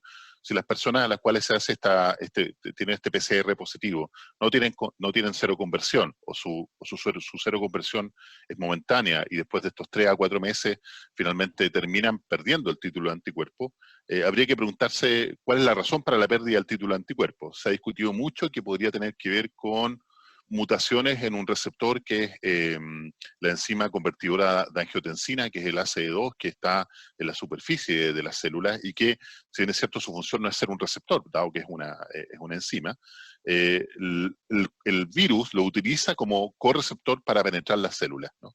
Entonces, a la medida que existan mutaciones a este correceptor, la ACE2, probablemente el nivel de infección en las distintas células del cuerpo, que además es un receptor que está ubicuamente distribuido en distintas células, no solamente en el epitelio pulmonar, sino en el corazón, en prácticamente todas las células del cuerpo, y es por eso que el virus ataca prácticamente todos los sistemas, ¿no? Y por lo tanto, a partir de potenciales mutaciones de este receptor, podría significar que la carga viral es menor, y siendo la carga viral es menor, a pesar de tener un PCR positivo, ¿cierto? Potencialmente, dado que hay una menor carga viral, hay una menor presentación de las partículas virales para los que saben un poco más de inmunología, en el contexto de estos sistemas de mayor histocompatibilidad que presentan los pedazos del virus para ser reconocido por las células dendríticas y producir los anticuerpos, ¿no?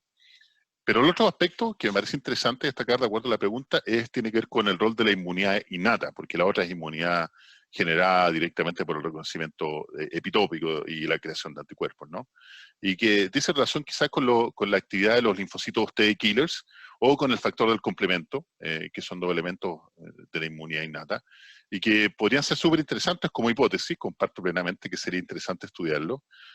Podría ser que efectivamente no solamente tenga que ver con mutaciones en el receptor y una menor carga viral, sino que también podría ser con quizás algún reconocimiento epitópico propio incitado por los linfocitos T killers, que son estos que tienen esta capacidad innata de matar patógenos, ¿cierto?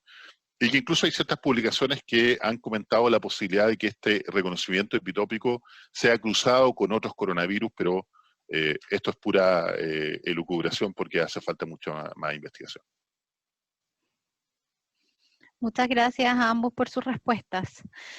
A continuación, una consulta dirigida al doctor Pérez Acle, que dice así: ¿se puede modelar el comportamiento a futuro al salir de la nueva epidemia, de la epidemia activa? ¿Predecir o las periódicas, modelar para establecer medidas de nueva normalidad, entre comillas? Sí, por supuesto que sí. Eso es parte de lo que estamos haciendo hoy día en nuestro laboratorio. Eh, yo lo mencioné de alguna manera, y creo que hay que ser más enfático en esto, es que dado el nivel de infección que tenemos en el país, recordemos que por millón de habitantes, es cierto que las comparaciones son todas odiosas, pero son inevitables, particularmente para entender el impacto de la epidemia en el país, por millón de habitantes, después de Bahrein, Qatar, San Marino, que son países muy pequeñitos, ¿no? Qatar tiene, Bahrein creo que tiene algo así como 2 millones de habitantes, somos el país más infectado del mundo, y eso hay que decirlo con propiedad. Por lo tanto, dado que tenemos este gran nivel de infección, que distribuyó prácticamente a lo largo de todo el país, bueno, sabemos que Aysén tiene una baja prevalencia de infectados en este minuto, tal que incluso las autoridades están planteando su desconfinamiento, cosa que a mí no me parece apropiada, sin colocar algún otro elemento adicional que sería interesante discutir, como cordones sanitarios y aduanas sanitarias que funcionen de verdad, porque como se mencionó en la presentación anterior, la mayoría de las personas que tienen fiebre corresponden solamente al 15% y hay un gran porcentaje de personas que no estamos siendo capaces de detectar. Entonces, en esta condición de gran dispersión de la epidemia, lo que va a ocurrir es que nos vamos a seguir infectando entre las regiones a lo largo del tiempo. Y eso es inevitable que ocurra dado este nivel de infección que tenemos, y particularmente porque la epidemia está desincronizada. Uno de los efectos de colocar una cuarentena severa a lo largo de todo el país es que uno sincroniza la epidemia en todo el país, y desde esa sincronización entonces uno puede también evitar esta dispersión desincronizada entre las regiones, tal que nos vamos a quedar infectándonos a lo largo del tiempo, probablemente hasta que tengamos la vacuna, ¿no? Para un ejemplo de lo que está pasando, de lo que podría pasar en Chile, uno perfectamente debería ver lo que está pasando en Estados Unidos, donde está pasando exactamente esto mismo. Los distintos estados tienen epidemias desincronizadas que van a permitir que el país se siga infectando de un lugar a otro. Gracias por su claridad en la respuesta, doctor. Una última pregunta dirigida a ambos panelistas. Dice así: queda claro que la movilidad es un factor muy importante en cuanto al número de contagiados, pero ¿qué impacto tiene el hecho del uso de mascarillas, por ejemplo, en el impacto del número de contagios?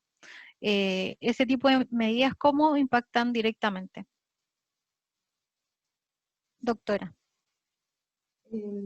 Sí, bueno, la movilidad tiene que ver ¿se acuerdan del R?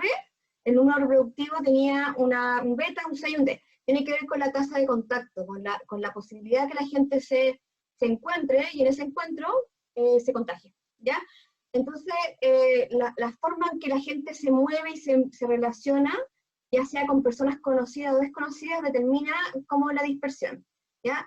En Santiago, en la metropolitana, es una ciudad súper segregada territorialmente. Entonces, cuando estaba contenido el tema en las comunas de la zona oriente, más pudiente, donde llegó muchos casos de día de vacaciones de Europa y del sudeste asiático, en el fondo tenía una movilidad que estaba asociada a cómo nos movemos en Santiago.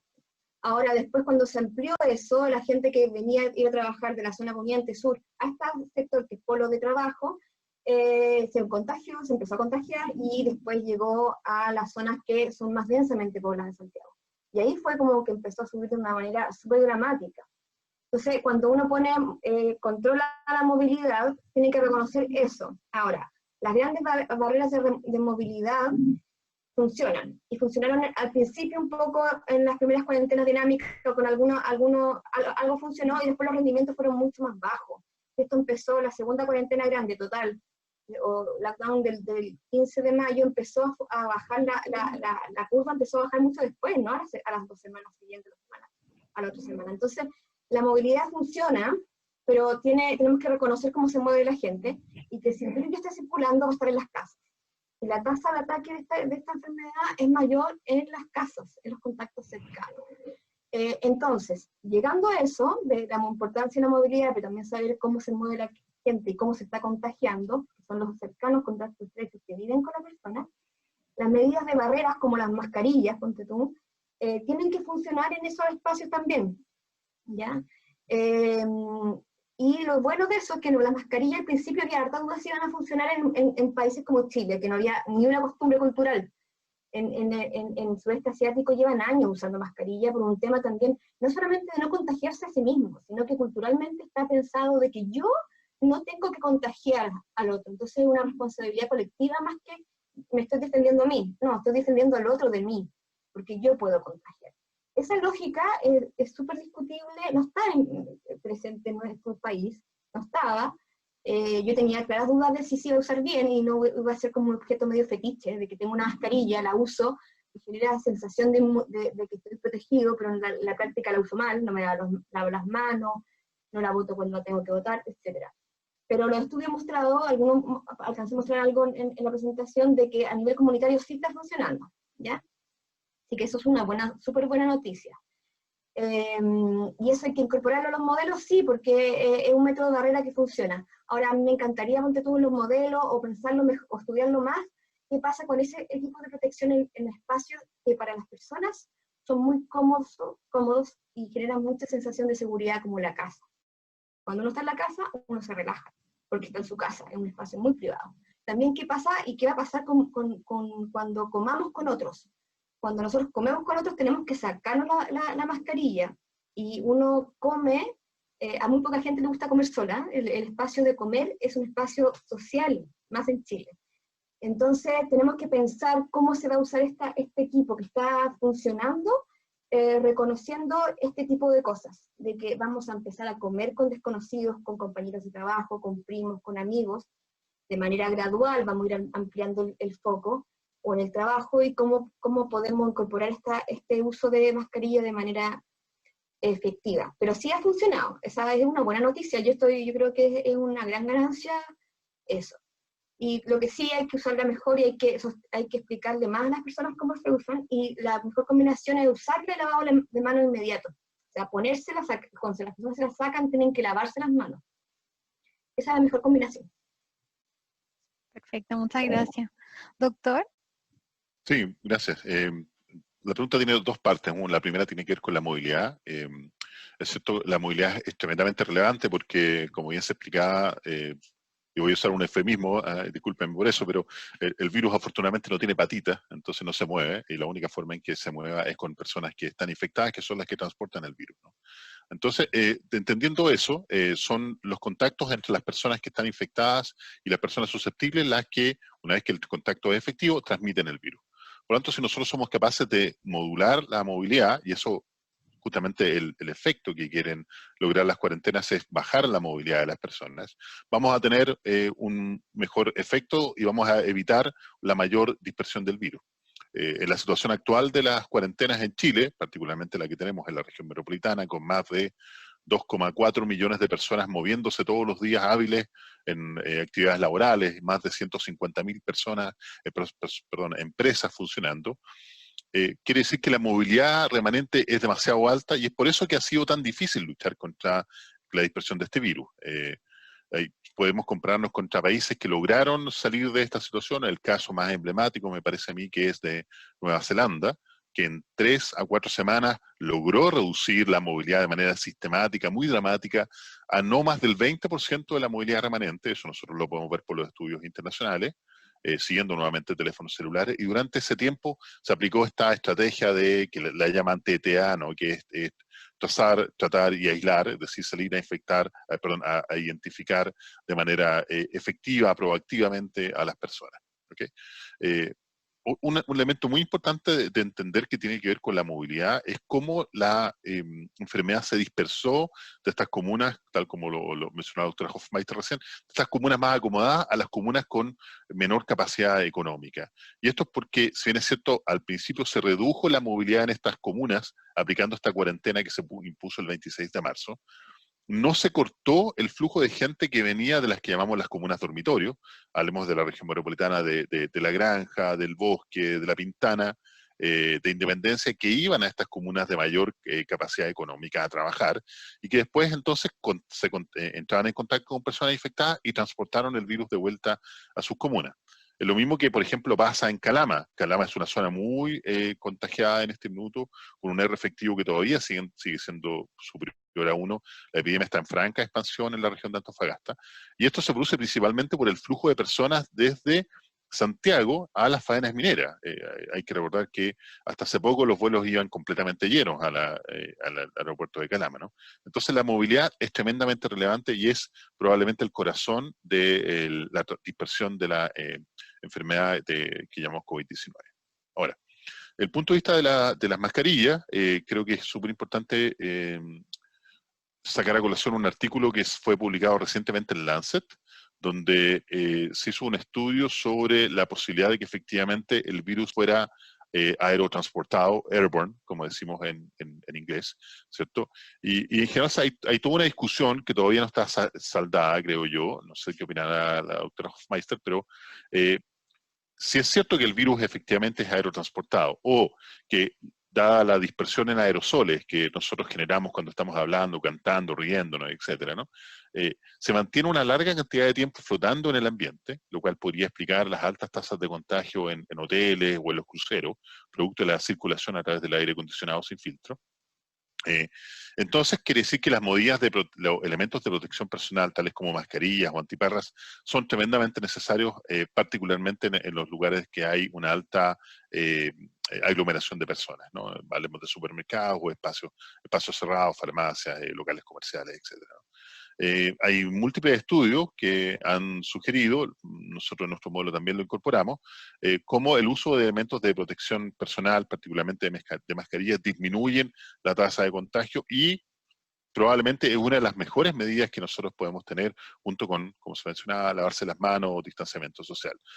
Por lo tanto, independientemente de si son el mejor elemento para luchar contra la pandemia, es un elemento tremendamente relevante que debiéramos mantener en nuestro uso diario y que probablemente se van a quedar con nosotros durante largo tiempo hasta que tengamos la vacuna.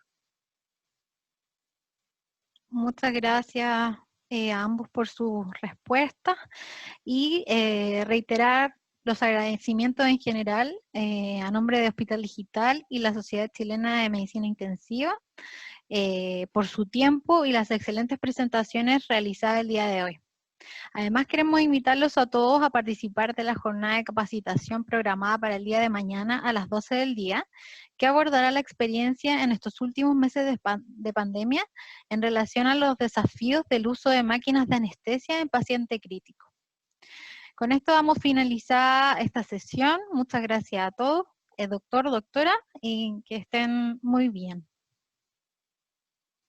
Gracias. Muchas gracias por la invitación. Que estén muy bien, cuídense mucho.